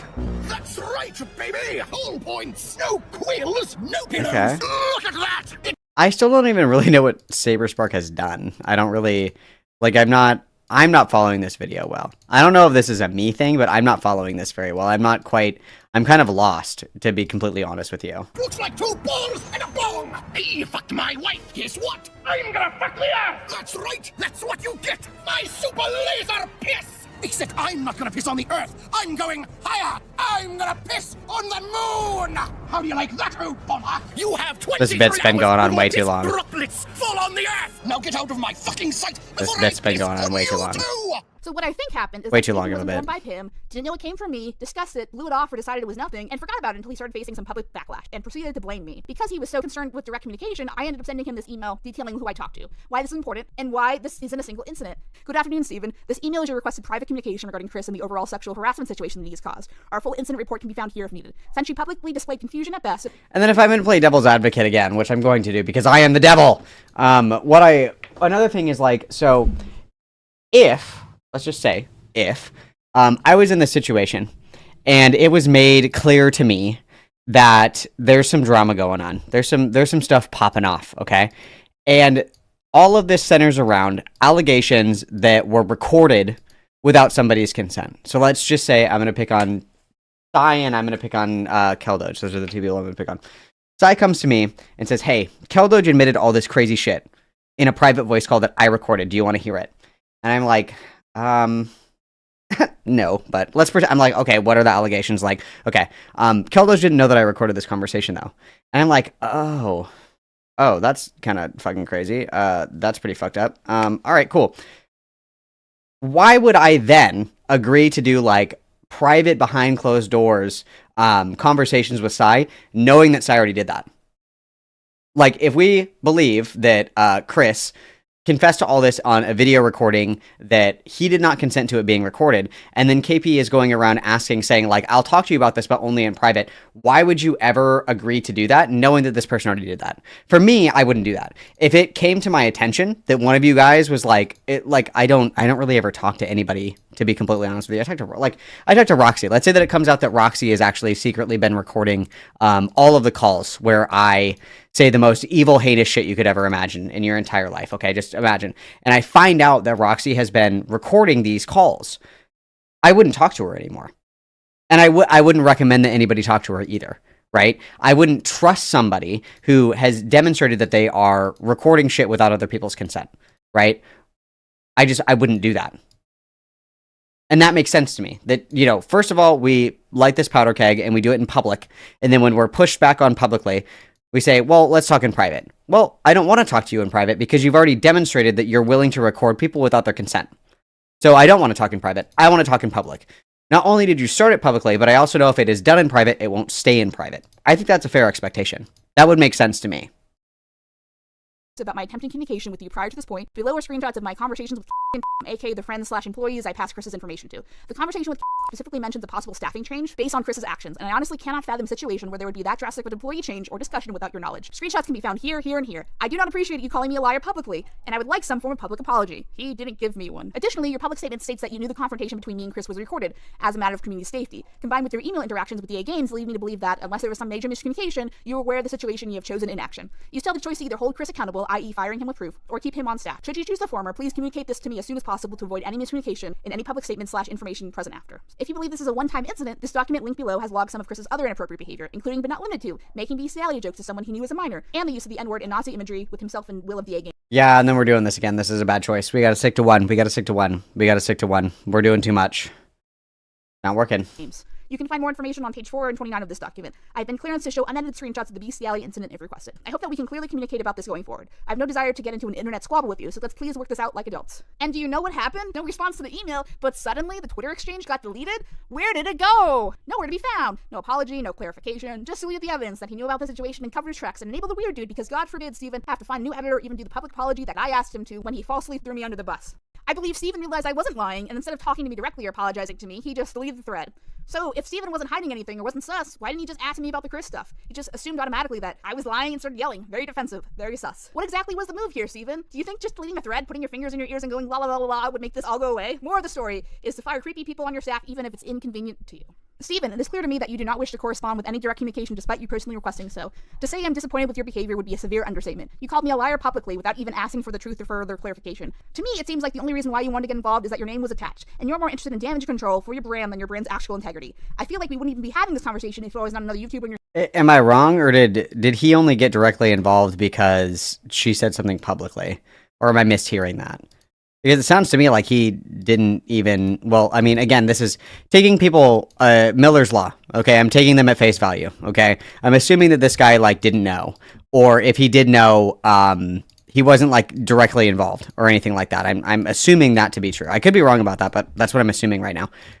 Yeah, you're the one that drug him into it, of course. Of course he's going to be defensive and be like, dude, what the fuck are you talking about? Like, who amongst us wouldn't? That's pretty normal in my opinion. Somebody accuses you of something and you're like, dude, what the actual fuck are you talking about right now? And then it's, oh, so you're being defensive. It's like, yeah, you're accusing me of crazy shit. Of course I'm going to be defensive. Like, duh, what are you talking about right now? Your space. I hope that you can be professional about this going forward, even though, frankly, you haven't been through this entire nightmare ordeal. But clearly, that is not possible. Hey, Rachel, to start things off, I replied to you on Twitter the way I did, out of frustration due to the misinformation you have about me and how you were talking about me without ever contacting me directly prior. I'd imagine you feel the same frustration if someone had incorrect info about you, and probably you do, with how some people went after you in the past with false information. I truly don't want to engage in internet drama that operates off of gossip, but the amount of misinformation you have is staggering, so I will set the record straight. As far as you and me, I'm dumbfounded. We hung out, and that was it. I'm not sure what you saw in hanging out with me, but we just went our separate ways. All in all, I feel blindsided by your emails, Rachel. How can you say that you come to me as an impartial individual? As far as Chris goes, I heard through second-hand sources of his stupid joke, that Chris made amends with you, and that was the end of it. Only for me to get accusatory emails months later? You never reached out to me officially, so how could I acknowledge anything besides but... Finally, I do have a lawyer, and I will gladly bring him into our conversation to clear the air if needed. Now that it has come to this degree of misinformation on your end, I will do everything within my power to clear the record for the truth, and that includes exploring legal avenues if necessary. I hope this information helps and convinces you to reconsider your position. Why are you doing a silly voice? Regards, Stephen.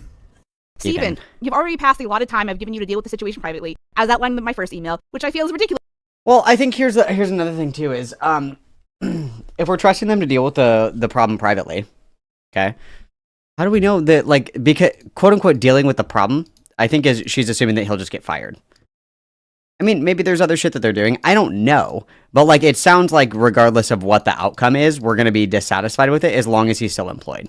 That's kind of what it reads like to me anyway, right? Because again, I'm not trying to get like super in the weeds on anything, but it's like you could have somebody who did like something kind of fucking weird and they're like, yo dude, like don't do that shit. And they're like, oh fuck, you know what? You're right. That actually was super fucked up of me. My bad. I'm not going to do it anymore. And maybe they have patience for that person. They're like, okay, we're going to, send you to like mandatory trainings or whatever.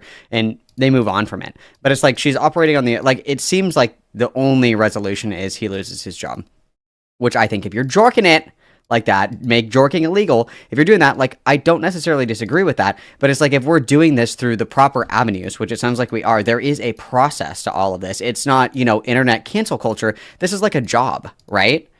This is like a job, yes. It's like there are processes for this that are to be followed. It's not like you get like a DM on Twitter and it's like, oh fuck, I gotta fire John. It's like there's a legitimate process that you go through in dealing with these kinds of complaints, right? Like that.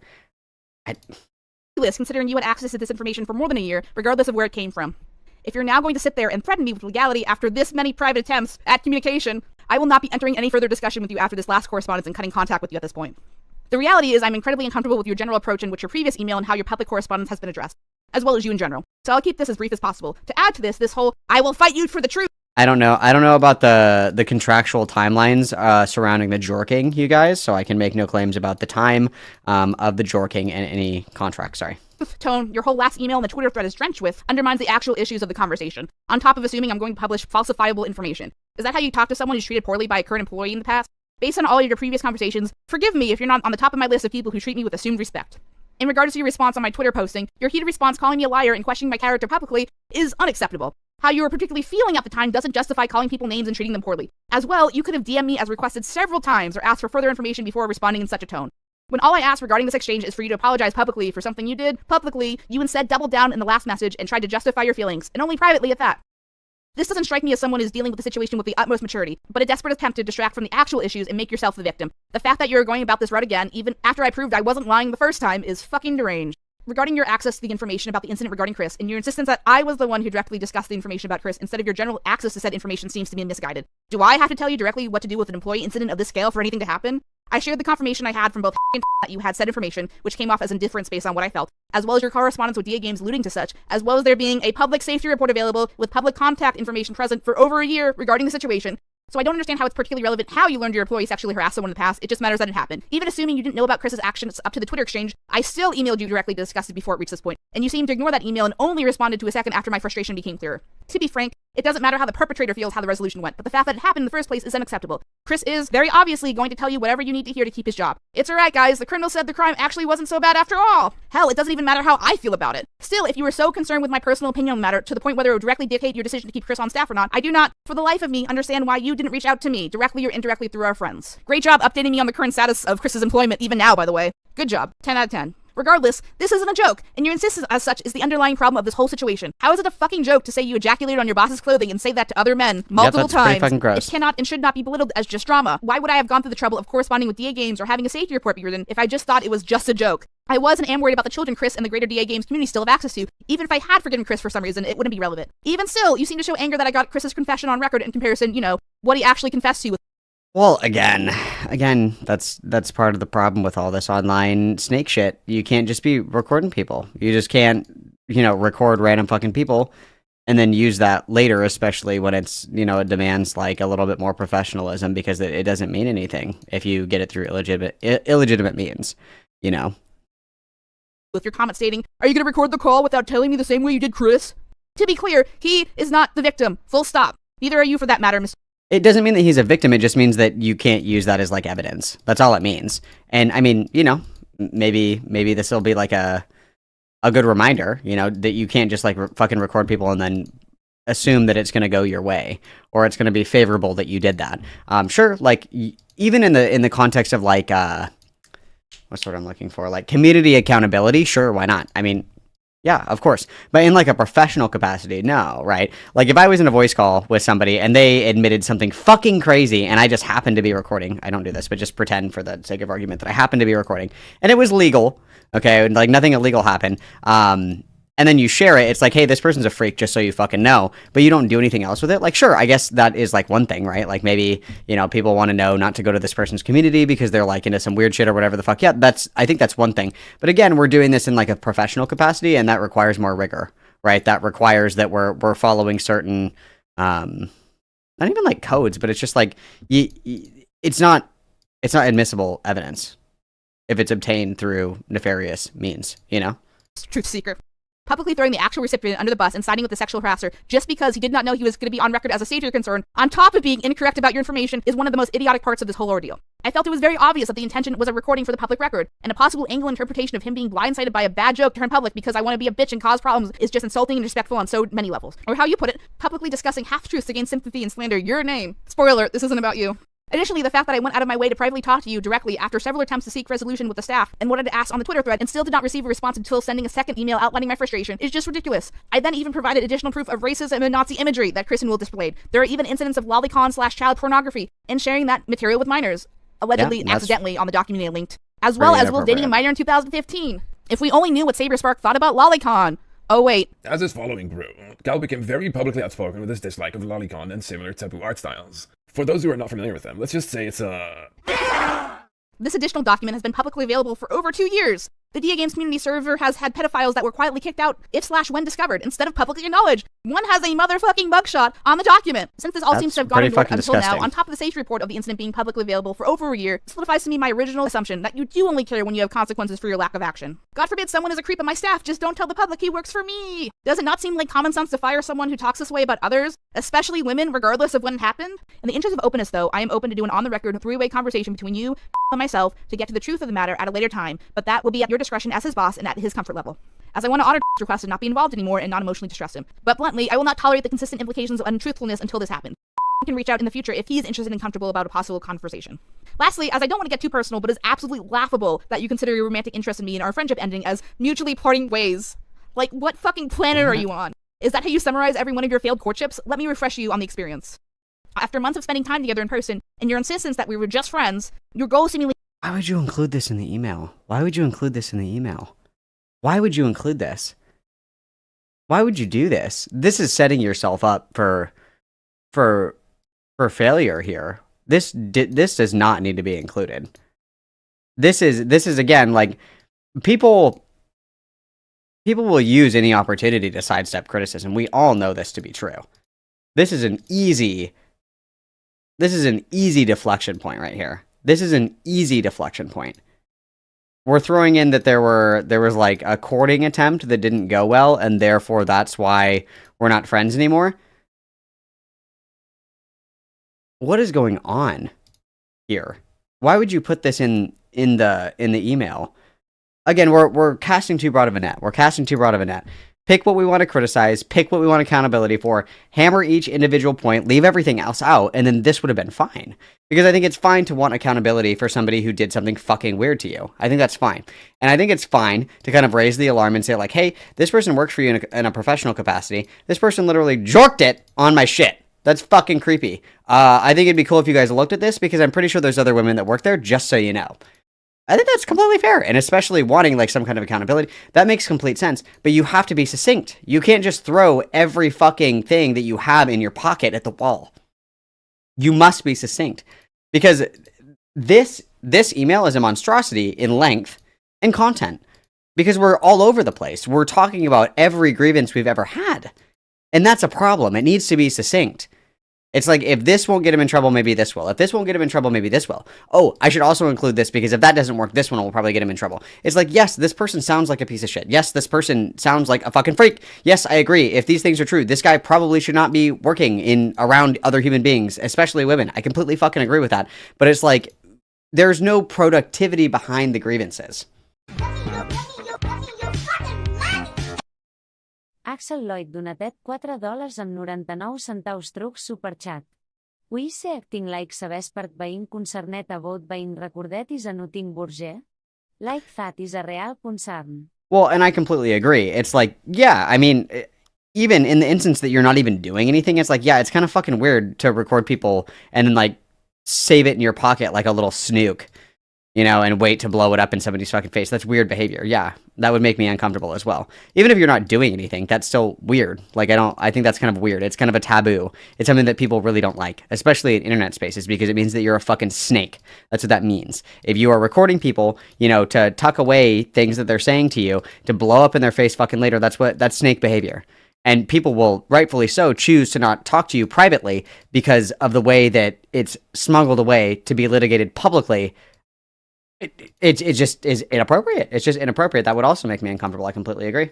Was instead to spend time with me and see if I would change my mind and be open to a romantic relationship. At that time, I felt like I'd finally had found a like-minded content creator and friend close and distant to me. I think I even said something along the lines of, these feel like dates. I'm just making sure we're hanging out as friends, right?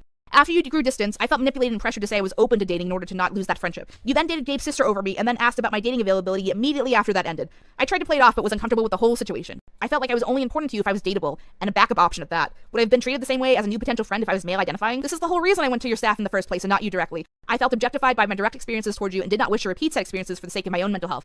But you implied you needed the clarification, so there you go, buddy. At this point, I feel exacerbated with the favor I've given you and others, personally and professionally, so I'll be ending the conversation here. To remind you, I am not a third party in the situation trying to get cheap or easy views off a popular content creator. This is how Chris treated me behind my back. This is how he never owned up to those actions till I had to find out about them myself. This is how his behavior has continued. This is how the greater DA Games community could be potentially harmful to children. This is on top of Chris's misogynistic, anti-Semitic behavior that I stupidly forced myself to tolerate when he worked for me. And the fact that Okay, I have to speed this up because I believe in like 40 minutes. So we're going to speed this up just a little bit. Sorry for all of my ADHD girlies in chat. We have to go a little faster. Have to sit here and fight and scream and for anyone to take this seriously is so emotionally draining, triggering, and insulting. This whole situation has been a nightmare, but I'm not going to sit here and let everyone else pretend it's just a joke out of public convenience. And I would bet good money that he's still on your payroll. I'm at a loss for words. Frankly, I do not have the patience or emotional bandwidth for your tone, your constant visualization, or to discuss this further with you at this point. Don't contact me again or involve our friends in the matter any further.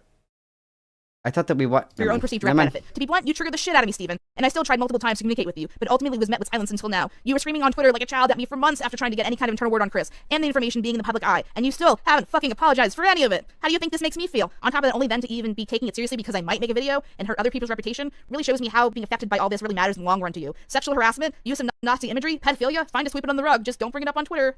Ramesses, you bring this upon yourself. Part whatever. No, not Prince of Chris Egypt. The victim. I can't believe I have to even have this segment, but with the implication of Steven's, what are you going to do, record me comment on top of Chris's statement talking about the recording being without his knowledge? Let's just clear this up. So firstly, as already stated, I thought it was obvious that a call-up was being recorded for safety reasons, because it's about sexual harassment. Why would you assume that? Axel Lloyd donatet $4 amb 99 centaus trucs superchat. Also is que penot concernet about having a reputation for recording people visut i consent? Like to estat not feel embarrassment? Thank you for the $4.99. Axel, everybody witness.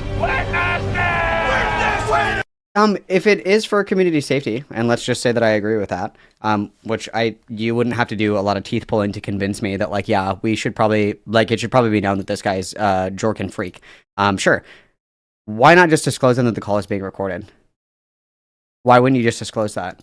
Cover your bases. Like, you're only harming yourself in this situation. Because, like, let's just say that I am about to have a conversation with Sai about how Sai did 9/11. We're about to have this conversation.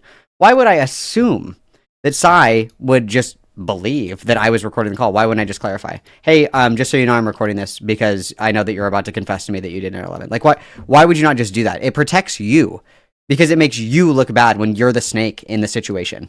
You look bad when you are the one that is recording somebody without their consent.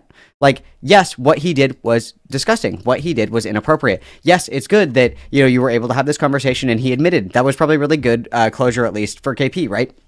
These are good things. But you lose nothing by clarifying here. You lose nothing by saying, like, dude, I am recording you, just so you know. Like, you lose nothing. And then all your T's are crossed, all your I's are dotted, and everything's fine. I don't know why you would operate under the assumption, and something that is ironic here is that this is implied consent. That's what this is. And spoiler for a conversation that happens later, some people believe that implied consent is not valid consent. But for whatever reason, this does not count. Because I would consider this to be implied consent. It is assumed that I am recording this call because of the topic of conversation that we're having. That is implied. That's what implied consent is. And, I mean, implied consent is fine in certain cases, but if you're recording somebody, there's no reason that you would have quote-unquote implied consent. Unless, of course, they're standing in front of a video camera. Like, I obviously, there is implied consent that I am recording myself right now. So if I pick my nose, that's my fault, that I just picked my nose, right? The implied consent is that I can see the fucking camera and I can see that the light is on, right? But if I, had this camera, hidden in my room and I had people come in my room while I was streaming, there's no implied consent there. But if they can see that I have all my shit on, I have the monitor on that says that I'm live and the camera's up and shit like that, that's implied consent, right? That's implied consent. You know what I mean? The implied consent, just because I'm in a Discord call with somebody does not mean that I am consenting to them recording that call. And even if you don't say anything crazy in a Discord call, it's very untrustworthy behavior. Even if I didn't say anything crazy in a conversation and somebody was like, yo, I recorded that whole fucking conversation, I probably wouldn't talk to that person anymore. That's weird. That's pretty uncomfortable. Harassment. It's not like a fun call. I thought it was obvious. Obviously, it wasn't. This isn't just someone calling me a bitch or something, subliminally small. This is someone using the fact that I am a girl as a way to negatively sexualize me to make themselves feel better. Should I have to say that's not okay? Additionally, this is someone I trusted enough to represent me at a convention. This isn't just some rando being a dick because he's mad at me for existing on the internet. I think that's why this sucks a little bit more. Figures, because bitches love bringing up old stuff. Not the bitches, bro. Something else to keep in mind is the loss of reputation, which is hard to recover from. How do the receivers of the story, knowing that it's false or not, going to feel about the person who the story is being told about? I didn't know this was happening, and I can't defend myself for my reputation if I'm not there. If it was a collaborator I was interested in working with at the time, he would definitely have negative feelings about working with me now. What happens if the story spreads or even becomes distorted through a game of telephone and changes depending on the teller? First impressions can last months or even years, and will psychologically affect personal treatment and ideals, even the fact of contrary evidence. See, the political landscape. This is not something Chris came to me about after it happening. We seemingly had a decent rapport up to this point. Chris could have admitted this happened years ago, and I would have still been pissed, but at least he would have owned up to it and maybe made a public apology, but instead, I had to hear it from a witness. It makes me feel like crap. It makes me feel like my personal comfort, safety, and privacy is less important than convenience or the bro code. At the same point, I want to analyze the implications of mistreatment. If Chris really felt this way, I don't know why it didn't come up at that moment he was making those jokes, or after, or even when I confronted him. It came up on an apology statement as a vague reference. This is actual sexualized art, a sexualized story, buying me a Discord figure years ago, and he also made comments on my body when I did the ice bucket challenge. So 3 sex things plus a potential romantic gesture. Chris maybe have been bitter because I didn't reciprocate romantic feelings or something. Turns out editing for free isn't a winning strategy for dating KP.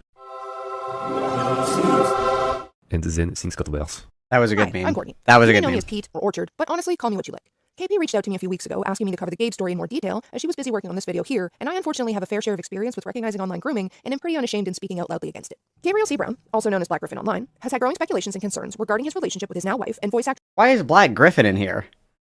Why are we talking about Black Griffin too? I would say what's next, we're going to talk about Chris Chan, but I'm sorry. Chris of Sweetie Belle and My Little Pony. From most accounts, it looks as if Gabe had groomed his now wife from the time she was 14 until she pursued him herself. What does Black Griffin have to do with After their announced this? engagement and subsequent marriage, Gabe faced growing accusations online of grooming his wife. He dismissed the accusations under the guise that he had not known her prior to her being 20, and any Because Saber sims for him? interactions they did have while she was a minor were strictly professional and in convention spaces only. A Google document has since been created compiling evidence from Gabe and his wife's own Twitter and YouTube accounts proving these dismissals to be false, as well as proving multiple other instances of Gabe showcasing problematic behavior.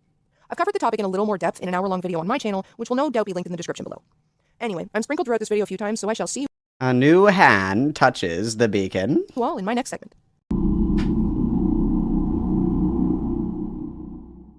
I became a fan of Saberspark when I was in high school when I found his essay titled Ballad of the Brony in 2011. After graduating and turning 18, I added Ballad of him the on Snapchat because I Brony. was a big fan of his. He added me back Guillotine. almost instantly, and we had a conversation ending with him giving me his phone number, which was a really big deal to me at the time since this was the first time interacting with any sort of celebrity. I had developed a parasocial crush on him due to being starstruck, which was something he was aware of. We would talk on Skype and text each other semi-frequently leading up to the first time meeting him. In 2012, I went to my first pony convention. This was my first time ever traveling by myself and was soon after the two of us became friends. When I met up with him in person, he invited me to his hotel room and he showed me the video he was editing on his laptop, causing me to internally geek out. I was really nervous being alone in a hotel with someone I was a huge fan of and had a crush on, but I tried to play it cool. He was 4 to 5 years older than me, making me feel more nervous and out of place. He would bring up the prospects of the two of us dating and how it didn't feel right for us to do so. After that, he almost immediately initiated making out with me and guided me to his bed. In this moment, he did not directly ask me for consent. I was thrown onto his bed and he would insert himself into me. Saberspark was also significantly larger than me, as I was an 80-something pound 18-year-old girl, so I physically could not stop him. I felt extremely nervous and uncomfortable because I had never experienced. And so this would be one of these things where instead of recommending that somebody like recount this to me, I would recommend that this person went to the police. That would be my recommendation. And I would feel uncomfortable facilitating this if this person, wasn't wanting to seek legal recourse. Like, I think that there's like this weird fucking thing where people want to like get the jump on this shit. Like part of this is obviously you wanting to get the jump on a story. You want to be the first person to talk about it and what have you. I just feel like it's almost always a bad choice to kind of do this stuff. Because not only does this, the online kind of allegations, this, that, and the other thing, not only is that problematic in its own right, this also can jeopardize the individual. Because somebody earlier had said something about, like, if you're going to make an allegation, I think that it should be made publicly. Let's pretend that this person was, like, I don't know, in jeopardy of, like, getting hurt by this person. In hearing this testimony, they're going to know exactly who they're talking about. Even if it's anonymized, right? Even if it is, an anonymous source, they do, like, the silly voice changer or whatever the fuck. If this happened, this dude is already going to know who the fuck this is. And that can be concerning. Right? Like, there are a lot of questions. There are a lot of different bases that you need to cover before, you put this into, like, a YouTube hit piece, in my opinion. I don't know. Having any sort of sexual intimacy with someone I was not dating before, much less someone I just met. I was very new to meeting people online in general. At that moment, I laid there dissociating, as I felt very wrong while trying to rationalize it in my head to convince myself it was a safe and normal encounter. He brushed off the clean and finished himself and came back to the bed and offered me a handshake, saying, "Friends, this would cause me for the rest of the event to feel that I was taken advantage of and ashamed of myself for not trying to stop the interaction. Though I tried pretending I was fine to everyone around me, I was and still am demisexual, and being put in that position was not something I wanted. I maintained the friendship until a second occurrence happening at a completely different PonyCon in 2013. This time we met in a public space, but had no one around and talked for a while. He kept bringing up the prospects of us starting a relationship, but how it felt wrong. He would grab my hand saying how it felt so right, only to push my hand away saying, but so wrong. I had decided that my crush on him was something I needed to get over because I felt that my emotions were being toyed with. He then suggested going to a more public space around others, and we went into the elevator to go up to the lobby of the PonyCon hotel. As soon as the door closed, Saberspark forcefully shoved me against the wall and shoved his tongue down my throat. It scared me and actually hurt, triggering another attack of dissociation. Once again, he did not ask for consent when throwing me into this situation. Once the doors opened and people were present, this led me to feel very embarrassed. He got off me and took my hand and guided me towards the stairs to go back down to where we just were and into a men's restroom where he pulled his pants down and guided my hands and head to perform oral sex on him. I was afraid of denying him because of past experiences with sexual assault, so I did it to get it over with without wanting to cause a problem. Where he would ejaculate on my face, apologize profusely, and then offer the same handshake as he did at the con I initially met him, saying, "Friends?" Despite pretending I was fine, I had slowly begun pulling away from Saberspark. I cried that night while staying with a friend, but waited for that friend to fall asleep so no one could hear me, and I would cry for months, feeling ashamed of myself for putting myself in a compromising situation with someone I hardly knew. I had always felt taken advantage of by him, and tried being friendly and pretending nothing was wrong because it was all I knew how to do. I would blame myself for the interactions for years, only opening up to a few close people, questioning if consent was implied because of my crush, and unwillingness and fear to outright stop the advances because of how uncomfortable I felt. I understand that there is a possibility that he felt consent was implied because he knew I had a crush on him. However, he did not once ask for consent directly and was instead thrown into these sexual encounters, usually very suddenly. There were no discussions about the power dynamic between us as a popular content creator and a fan at any time, and my parasocial connection to him and not wanting someone I was a fan of to hate me if I rejected him, leaving me afraid to stop his advances. Over time, I grew increasingly distant and would eventually end contact. And yeah, this is a good point. This is probably one of the first things that you bring up in the video. And of course, like, these are decently older allegations. Not that, time passing to, like, diminishes serious allegations of, like, sexual assault or anything like that. These are older, okay? And I also, like, I just don't know anything about the situation. I would have started with this. It would have started with this, first of all. And then second of all, I think that it's important as well to be able to, like, kind of document it. I'm not saying, you guys, we have to, like, litigate, like, a rape trial, like, in public and shit like that. But it's like, there does need to be, like, something, right? That does need to be, like, something. Obviously, even if, we take this at face value, which I think that we can, that this girl went to go and meet him. She was a fan. And so she probably felt pressure to, engage in these activities against her better judgment, or even, maybe even under threat of coercion, that she did these things that she didn't necessarily want to do. And that's not appropriate. And that's something that's wrong. And I don't think that it's, good to put somebody in a position like this where they feel inclined or pressured to engage in these kinds of activities. That's a really big part of it. But this this is an anonymous allegation from like quite a while ago. The only thing that really corroborates it is that it's being posted now. And I'm not saying let's litigate everybody's rape publicly and this, that, and the other thing. I don't think that's appropriate. But I also don't think it's appropriate to have this included in a video towards the almost very end. And it's kind of narrativized odd. And it just feels like it's out of place in the video one. And then it also feels like, it just feels like if this is an anonymous recounting, this person surely must know that he's going to know who they're talking about, right? S'ha donatet $5 through super chat. Remember. Capehat most of this video dona readi en just aquest seriós testimoni se art about a moint hago un tuit. Thank you very much for the $5 side, everybody witness. Well, and then so if we're just kind of like hinging our mega nuke on, you know, an allegation, that's kind of a problem as well, because you're kind of searching for that confirmation, right? You maybe aren't going to vet it the way that you would if you weren't just like hinging on a nuke, so to speak. But this just feels very out of place to me. Obviously, if this had happened, and again, I'll be charitable and say it's not outside of the realm of possibility for me. That would be inappropriate and that would be wrong, of course, if this was something that happened, right? And I'm not saying I don't believe that this happened, but there's something I can't quite put my finger on it. There's somewhere I'm kind of like I don't know. It's possible, of course, all things are possible through Christ who compels us. Not that I disbelieve this person, but the number one thing that I'm looking at is that if this is an anonymous account, if this happened, he knows exactly who this is. So it's not really anonymous, right? I guess that's kind of what I'm looking at. Maybe I'm getting hung up on this. Maybe I'm getting lost in the weeds right here. Maybe my judgment is clouded. My orb is... I agree with Yarshmello. Like, I don't really want to doubt any sort of testimony like this, but this isn't where it should have been published. I agree with that. I think that kind of succinctly summarizes my thoughts on it, is where, like, I don't want to say that, like, this didn't happen to this person, because I don't know. And if anything, I could believe it. You know, Bernie people are freaks, and it seems like this is like a little pack of freaks that kind of run around all together. But I think that is probably my contention. I think that you're hitting the nail on the head, Yarshmello. That might be, like, where my ick is that, like, yes, this is something that should be talked about, but I think that this is probably the wrong medium to do it in. I agree. Thank you for mind melting with me. Thank you. Completely. I don't feel safe enough to fully come forward because I don't want his fans and friends, or even him, to harass or contact me publicly. I wish to stay anonymous so I can avoid the anxiety and stress of being targeted. And again, I'm not trying to be like over dramatic here, but like, if this happened, he knows exactly who this is. So it's not really like you know what I mean? I don't know. By either him, his friends, and especially his fans. As Saberspark has over 2 million subscribers, and even sharing my story at all has me feeling really afraid. I have seen other instances of Saberspark using his enormous platform to confront people online he has had conflict with. I have also witnessed several instances of his friends attempting to justify him and others' actions. I was not made aware of his jokes about consent and his recent behavior involving Chris until only recently, and it left my stomach in knots. I please ask above all else for my privacy to be respected. I don't wish to publicly defend my personal experience, and just wish to share my experience. So welcome to the video where we break this down a little bit more and talk about what is consent, because, yeah, it's an important discussion here. So because this is a really serious conversation, and this is unscripted about unscripted, sexual assault, I invited Courtney, again, she's all over this video, to talk about, like, what is consent, and when consent is there, which was and a when mistake, it's not there. by the way. We're having a great time here at the worst video ever, and just kind of break it down so we have a better understanding. All you nerds out there, don't do something really, really bad like this. Don't do it, guys. Don't rape. Hi again, Courtney. Welcome. You'll be in the video everywhere at this point. Hello, everybody. It is I. I have returned once again. So happy to be here. So I've shown you the testimony at this point. What are your general vibes on it besides icky and sad? And I don't know. This is just like super triggering to me because, yeah. So I thought I'd also bring you in here to hold my hand during this. But yeah. In terms of the testimony, it's just kind of heartbreaking, really. It's always heartbreaking to me when people question their own sexual assault just because of the lack of education around it. And like, something that I just want to say to anybody out there is, a consensual sexual encounter is never something you're going to question afterwards. Okay. I don't know if that's always true.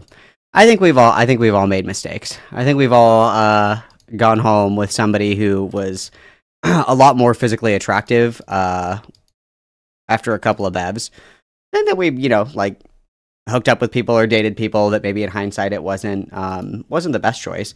I don't necessarily think that implies any kind of assault or non-consensual activity going on. I think it's fair to question choices that you make. I think it's actually healthy to question choices that you make. And just because you question something doesn't mean that something wrong was done to you. I don't agree with that. Okay. Like, you just don't question a consensual encounter. Sure, you may have a consensual encounter that's unsatisfying. You may have one that you regret, you may look back on one and go, if I can make that decision again, I probably wouldn't. But people don't question consensual sexual experiences with, did I just get violated? To be quite honest. Well, and I would disagree with this as well, too, because, like, if somebody squeezes past me a little bit too tight, like at the bar, and they get, a little bit close to my butt, maybe, and I'm like, oh my God, like, that can feel violating to me, but that doesn't mean that person assaulted me. I can feel like that was uncomfortable. I can feel like that was weird. I can feel like, like pretty icky about the encounter, but that doesn't mean that person, like, violated me or assaulted me. Like, it's tight in there. It's dark. They were just trying to get by. They weren't trying to do anything fucking crazy or weird. It was just like an awkward, uncomfortable experience. I would disagree with that as well.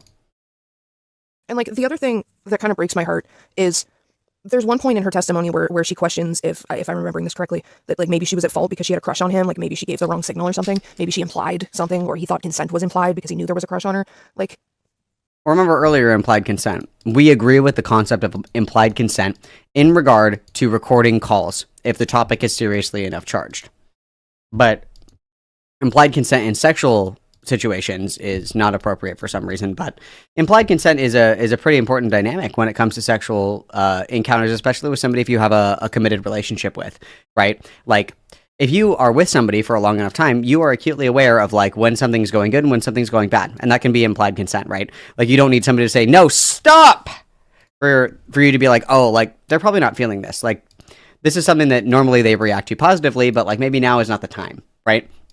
Or maybe I'm not doing a very good job right here. Things like that, right? Like that is definitionally implied consent. And those are totally normal boundaries and dynamics in plenty of people's relationships. Just because consent is implied does not necessarily mean that there is a violation there because it is implied, right? In all honesty, consent is never implied. Like even secure, confident individuals in a sexual encounter will check in with their partner as things escalate and change gears. And they'll say things like, are you okay? Should we keep going? Is this good? Like, because consent is not something that is implied. It's never something that's implied.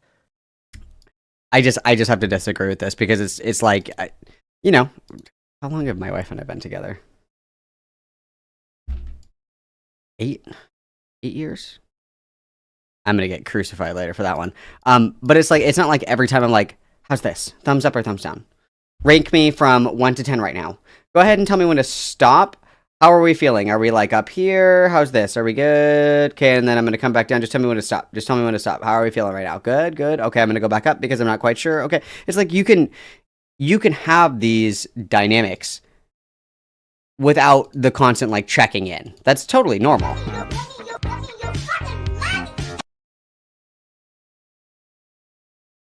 Oh, I don't think that's going to read that because you said grape.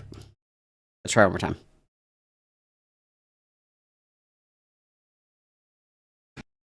Yeah, let's try that one more time.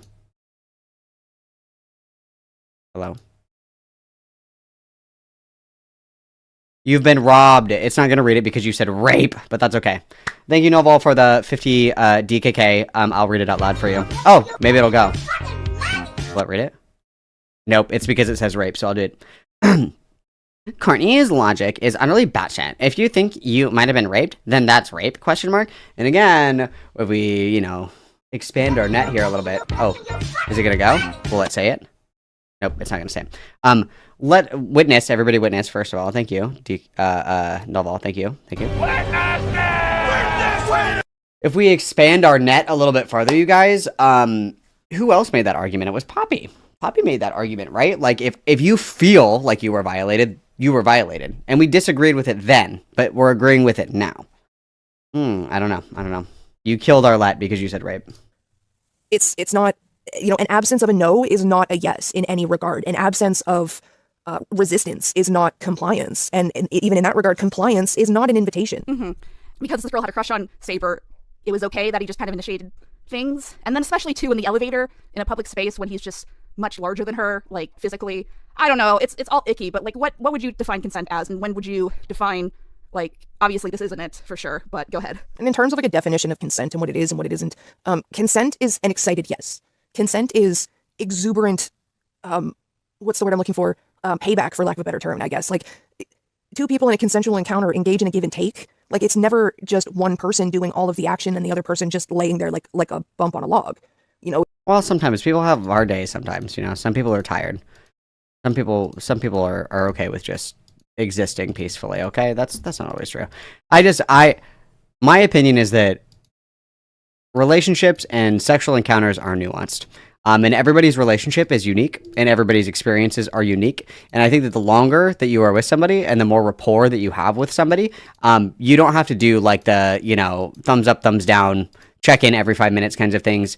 You guys have been you've been together long enough that you understand the dynamic, and you are good at reading your partner trusts you, and your partner is able to read you as well. And that's something that comes, with dynamics of relationships, especially with people that have been together for, a significant amount of time. However, when it comes to like new sexual experiences, I think that is really important. Stopping and checking in, making sure that we're doing okay, being like, hey, is it all right if I do da-da-da? And it doesn't have to be like, hello, may I smooch you on the lips. It can be fun. It can be playful. It can be all these things. But the idea that these kinds of dynamics are inherently abusive, that these kinds of relationships are inherently ripe for abuse and rape and violations of consent is just simply not true, because everybody's relationship is going to be unique. Everybody is going to have a different kind of dynamic with their partner. And again, the longer that you're with somebody, the more comfortable you are with somebody, the more that you trust that they can read your boundaries and you can read theirs, and that you can have a healthy dynamic and you are comfortable enough to say, hey, stop, I don't want to do that right now. Or, ow, you're hurting me. Can you move, please? Like things like that, right? I'm not saying that every single, encounter is like Jedi Vulcan mind reading somebody and being like, they want to fuck.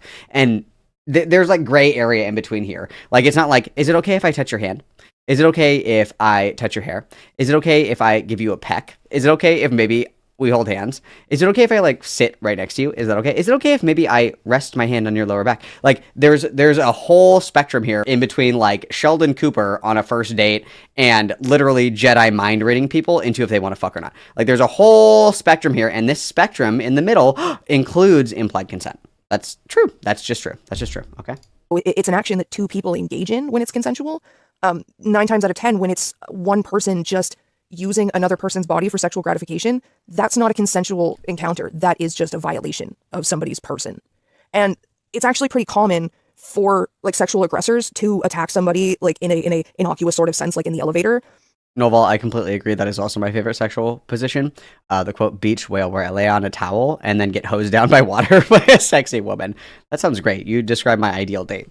Especially at like a convention or something like that in public, because it's sort of dissuades the target or the victim from actually saying anything, because like half the time people will think, well, this is being done in public, surely somebody's going to say something, so I don't have to. But the other part of them doesn't want to cause a scene and be embarrassed, because they're already embarrassed by the fact that they're being attacked, the fact that PDA in general is seen as like a sort of cringy, embarrassing thing, and like they don't want to draw more attention to themselves. True, PDA sucks. True. Especially while they're dealing with the fact that they're being attacked. And part of them just hopes that somebody's going to do it anyway, like step in and say something anyway. general public is they sort of fall into the someone else will deal with it mentality, whereas everybody sort of assumes that somebody else is going to step in and say something, so they therefore. Just out of curiosity, and maybe this is me reading into this too far again, if I saw like two people making out in an elevator, I would be like, cringe. I wouldn't be like, that looks like rape, I need to investigate. Like if I saw two people making out in an elevator, I wouldn't.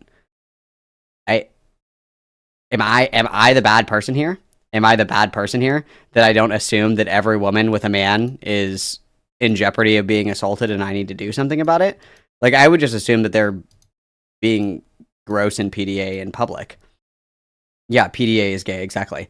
Like I would just be like, ew, get a room. That would be my response. Like what did we think was gonna, like, what is the ideal solution here? That you like pry them apart and you're like, ma'am, did he ask before he kissed you in this elevator? I will save you, woman. Like what is like the outcome here? Like what kind of scenario are we wanting to see happen? You know what I mean? Like I wouldn't assume that if people were just making out an elevator that there was like something nefarious going on. I would be like, ew, PDA. Like, I don't know. Obviously, if there's a girl and she's like, oh my God, help. Like, I wouldn't just be like, wow, that's none of my business. Like, but if two people are just like making out in public, you're kind of like, ew. You're not like, she needs me. Like, you know what I mean? I wouldn't make that assumption. And I would be fucking mad if somebody made that assumption about me. Like, if me and my wife were like canoodling at the movie theater for, the Revenge of the Sith 20-year anniversary, which she didn't go to see with me, by the way, which was really fucked up because I went and saw Wicked with her. Really fucked up. But nonetheless, that's another conversation. And we were like canoodling at the movie theater and somebody was like, with a machete is like, did he ask? And I'm just like, wow, like, you know, like I would also be fucking pissed if somebody like killed the vibe to like assume that I was like a giga rapist. Like, actually, funny story. This happened. What birthday was that? I went out for my birthday one time, and we went to this bar that we normally didn't go to, and I was fucking hammered. Okay, it was my birthday. I was twisted. Okay, I had one too many buzzball biggies. All right, I was pretty fucked up at the bar, and I always do like this like annoying thing with my wife where I'm like, hey, like, what's your name? Do you come here a lot? You know, and she's like, oh, my name is like Janet. And I'm like, hey, Janet, I'm Jeffrey. What are you doing after this? And just, you know, just like bullshitting or whatever in public. And this girl was like, is that guy bothering you? And she was like, that's my husband. And she was like, oh. And I was like, way to kill the vibe. Like, I get it, girls, you know, girls looking after girls, I completely understand. But I was like, excuse me, you're interrupting my dramatic drunk roleplay right now, do you mind? I'm doing a bit. You're ruining the joke. Like, good times, guys, to be young. Or then won't. Speaking of the devil. Well, the other thing I want to throw in there, too, is nothing that's illegal, but kind of a parasocial relationship of, like, you know, it's always... It seems like it's a common thing where, like, you know, back in the day, rock stars would sleep with their groupies kind of thing, but now it's kind of more not the groupies, discussed that that's a paradigm. What are Malcolm groupies called? Quick. And especially when you don't really know someone in person, you know, like from the testimony, this is her first time in person with Saber, and he immediately jumped, not immediately, but he pretty much immediately jumps on her. So that also kind of gave me a big ick. Any thoughts on that? And one other thing I wanted to add in is that, you know, confident individuals in a sexual encounter don't have to assume that consent is there because they will ask. And to be honest, the only time you're not asking or checking for consent is because you know yourself that the yes is not there. And you don't want to hear the no, so you will not ask, okay? Because if you think consent is complied, and you think the person that is, you know, on the other end of it is Malcommies? Okay. is actively participating, if you know the answer is going to be yes, then what do you have to lose by just asking? And being a responsible individual. I just feel like it kills the vibe. If I'm like, hey, honey, I know that we're celebrating, you know, our 7th wedding anniversary. Is it okay if I give you a kiss right now? She'd be like, go sleep on the couch. What the fuck is wrong with you? Again, it's different, you know, because we've been together for an extended period of time. So, like, you know, we trust each other to make those judgments, you know, and be able to, like, read each other. But I'm just imagining me being like, is it okay if I spoon with you right now? And she's like, actually, no, you're sleeping downstairs. It was a, get out, go downstairs, enough. I'd be like, okay. When it comes to sexual practice and just asking. And the difference between, like, rock stars sleeping with groupies comes down to, like, literally consent. Like, there's a big difference between, you know, the chick who's going to see the rock star perform and, like, flashing her titties while he's performing, and then going and flashing her titties to the bouncer to get backstage, and then flashing her titties in the rock star's face, probably making out with them a bit of her own volition, and one of them saying, hey, let's go back and sleep in the van. Like, there are multiple instances where consent is very, very clearly given by the groupie sleeping with a rock star, and, like, yeah, there may be a certain... I mean, I don't know, and I would even argue in the opposite. Just because somebody flashes you their titties does not mean that they want you to grab them. You know, I've been to many shows where people are wearing, like, literally nothing, okay? A lot of raves, you guys, especially at festivals. It's hot as fuck outside. Hot as fuck outside, and you're just trying to survive, okay? So I've seen plenty of people, men and women, just, like, freeballing, okay? Because it's fucking hot outside. That isn't consent for a little honk. That isn't a consent for a little smack. That's not what that is. And even if somebody comes up to you and they're flirting with you and they don't have a top on, that doesn't mean you're just like, oh, sick. Like, no, that's, no. And again, earlier, that, you know, do you guys know what that is? That's called implied consent. Remember what we said earlier, implied consent is never acceptable. Implied consent is absolutely acceptable in certain circumstances, but apparently it is, but it isn't, but it is? I don't know. I don't know. Axel Lloyd donatet $4 amb 99 centaus truc superchat. Guys, my friend bliu on mai a 11 bijut consent to jet mai attention. True story lol, I vas a salche. Everybody witness Axel Lloyd. Thank you for the $4.99, and thank you for being brave enough to share your story with us today. I love and support you, sister. Power dynamic, and, like, there absolutely is multiple instances of rock stars abusing that to be like, hey, well, I'm famous, show me your titties. But there's a big difference between going, hey, I'm famous, show me your titties, and someone going, I'm showing you my titties because I want to sleep with you. Right? Like, just the act of, like, basically showing you my titties is, in most circumstances, an invitation to touch my body, okay? In no way. I did not get consent to get flashbanged by your titties. Choose your fighter, you guys. Are you RGR or are you Courtney? Okay, who are you? You have to choose your fighter, okay? Are you, if I see your feet, I was essentially raped? Or are you, if I show you my tits, that means we're fucking? Which fighter are you? You must choose. Way is, I'm a big fan of yours, an invitation to touch somebody's body. And I also find it really, really weird that this dude meets a fan gets the inkling she has a crush on him, so he invites her back to his hotel room. Okay, like getting invited back to the hotel room has sexual connotations, and the fact that she didn't realize that just shows how naive she was, and the fact that none of that was communicated, because clearly he knew what he was inviting her back to the hotel. Death is never an option. What a stupid question. Hotel room for, but she didn't, and that just gives me like the major ick, to be quite honest, because like it's really as if Saber is acting like he's Gene Simmons inviting you back to, you know, the hotel room. Who would fuck Gene Simmons? Come on. Pick somebody hotter than that. Gene Simmons? That's my option. That's who I'm a groupie for in this hypothetical scenario is Gene Simmons. That's who I get the privilege of fucking. Oh God, kill me. The reality, that's the most offensive part. A pudgy brony YouTuber showing you his animations before he shows you his dick. Like, that's not the same thing at all. Like, you think there was some kind of weird parasocial dynamic too that she felt uncomfortable, you know, advocating? Also, parasociality would be worse with like a rock star. Like, everybody is so rotted these days. They're like, oh my God, I would literally die to fuck Dream. And it's like, do you know what people would do? What people were willing to do for Justin Bieber back in the day? Do you not remember?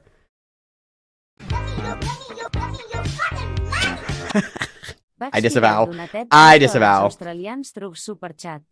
Paet sibling bair about consent. El sofire is hot. Thank you for the $2. Oh my God.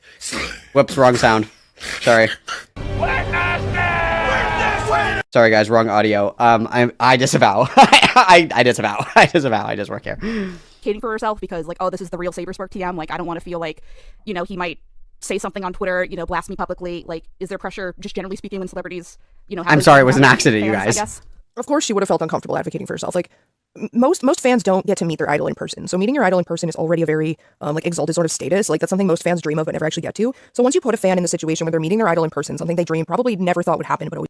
I also hate this argument because it's like, just because somebody's famous, you can never consent, okay? Like, imagine you get the opportunity to finally meet Idris Elba, and then people will be like, that was definitionally rape because Idris Elba is famous, and you're like, no, dude, like, it was not. I swear. It's like, you just can't win. You just can't win. The internet has rotted everybody's brains. I always dreamed would happen. No fan is going to do something that's going to jeopardize that, and that includes offending their idol.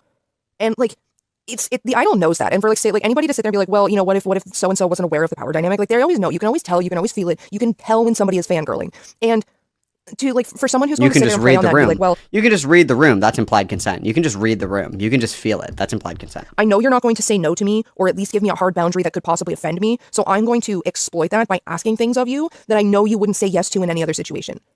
And like, to be quite honest, no fan is going to do anything. Most fans are not going to do anything other than fall into line with that. Because again, they're getting to an exalted status of getting to meet their idol in person. You know, they've been a fan of this person, they've done art for this person, they've dreamed of meeting this person. They're not going to jeopardize that by offending that person by saying no. Mm-hmm. And not that those relationships can't happen. Well, then even if he asked, it would be like, well, she had to say yes because she was a fan. It's like, you just can't win in these situations. But it's very tricky water as far as, you know, establishing and acknowledging the power dynamic and discussing it before like even anything were to happen. But I don't know. My whole MO has never really been to go date your fans because, you know, like your fans are not a dating pool. They're just, you know, True. They're there to consume your content. I don't know. It's just Sorry, guys. I hate to break it to you, but we are never going to happen. Okay. It's not you. It's me. It's not in the cards. Okay. There's plenty of fish in the sea. It's just not going to work. Okay. It's not technically illegal, but it's just kind of ick to me. And in terms of dating your fans, like, I don't know. I just kind of miss the days where it was considered just not kosher to date from your fan base. Like, that was considered poor form. Because, like, when was that your fans ever aren't your peers, and I always question why, like, when somebody can't pull from their peers, like, why is it that you can't? This is my talking point. This is my talking point. This is mine. Plagiarism. Hello, James Somerton. What? I'm just kidding. I'm being very dramatic for hyperbolic and comedic effect. But it's true. Like, if you are only able to fuck, like, 18-year-olds that follow your dream SMP, like, fucking Minecraft videos and shit like that, and those are the only bitches that you can pull, there's probably something wrong with you. There's a reason that women your own age are averse to being around you, and it's usually because you're a freak, almost always. But yeah, this was a certifiable Malcolm take, just so everybody knows. Plagiarism alert. Like, land somebody and date somebody who's like on an even playing field with you. Why does there have to be a power imbalance? And like, that's always like the trend with these types. Like, if you look at like most of their relationships, there's always a power imbalance. And if you have a track record of having a power imbalance in your relationships, what is wrong with you? Like, why do you need to have a one-up on somebody in order to be in a relationship with them? Like, you need therapy. Yeah, true. That is true. I think that's it, Courtney, unless you have anything else to add. Like, anything else you want to add that you anything else? remember from testimony that you want to comment on? Gotcha. If you question if it's a violation, it probably was. If you feel violated, that was not consent. If you think you're gay, you're probably gay. Your feelings matter. Your feelings are valid. Consent is never implied. We just described like fucking 30 scenarios about how consent is actually implied. Consent is never implied, but if your boobs are big enough and you show them enough, that's implied consent. Like, real men who get bitches ask for consent. I guess that's it. What a good way to end the video. Confirm. Not True. end the video, end True. the segment. What a good way to end the segment. Part 5, why make way. this video? Unfortunately, this is insight about how content creators can respond to situations of sexual harassment and more damning incidents. It's important to talk about how this stuff isn't okay. And it's not... Okay, guess what, guys? The last little bit of this, KP talks about Lily Orchard. That's what she talks about. That's the big surprise. That is the big surprise. I'm crashing out too, Britt. Guys, I have to go and pick up my friend. It's 4 o'clock. We made it. And guess what? We didn't even get a fucking play Last of Us because you guys wanted to do this fucking gay shit instead. But because I love you guys, I'm gonna put this in Discord. If you want to finish and hear the Lily Orchard bit, you can. Yeah, I'm gonna put this in the Discord, okay?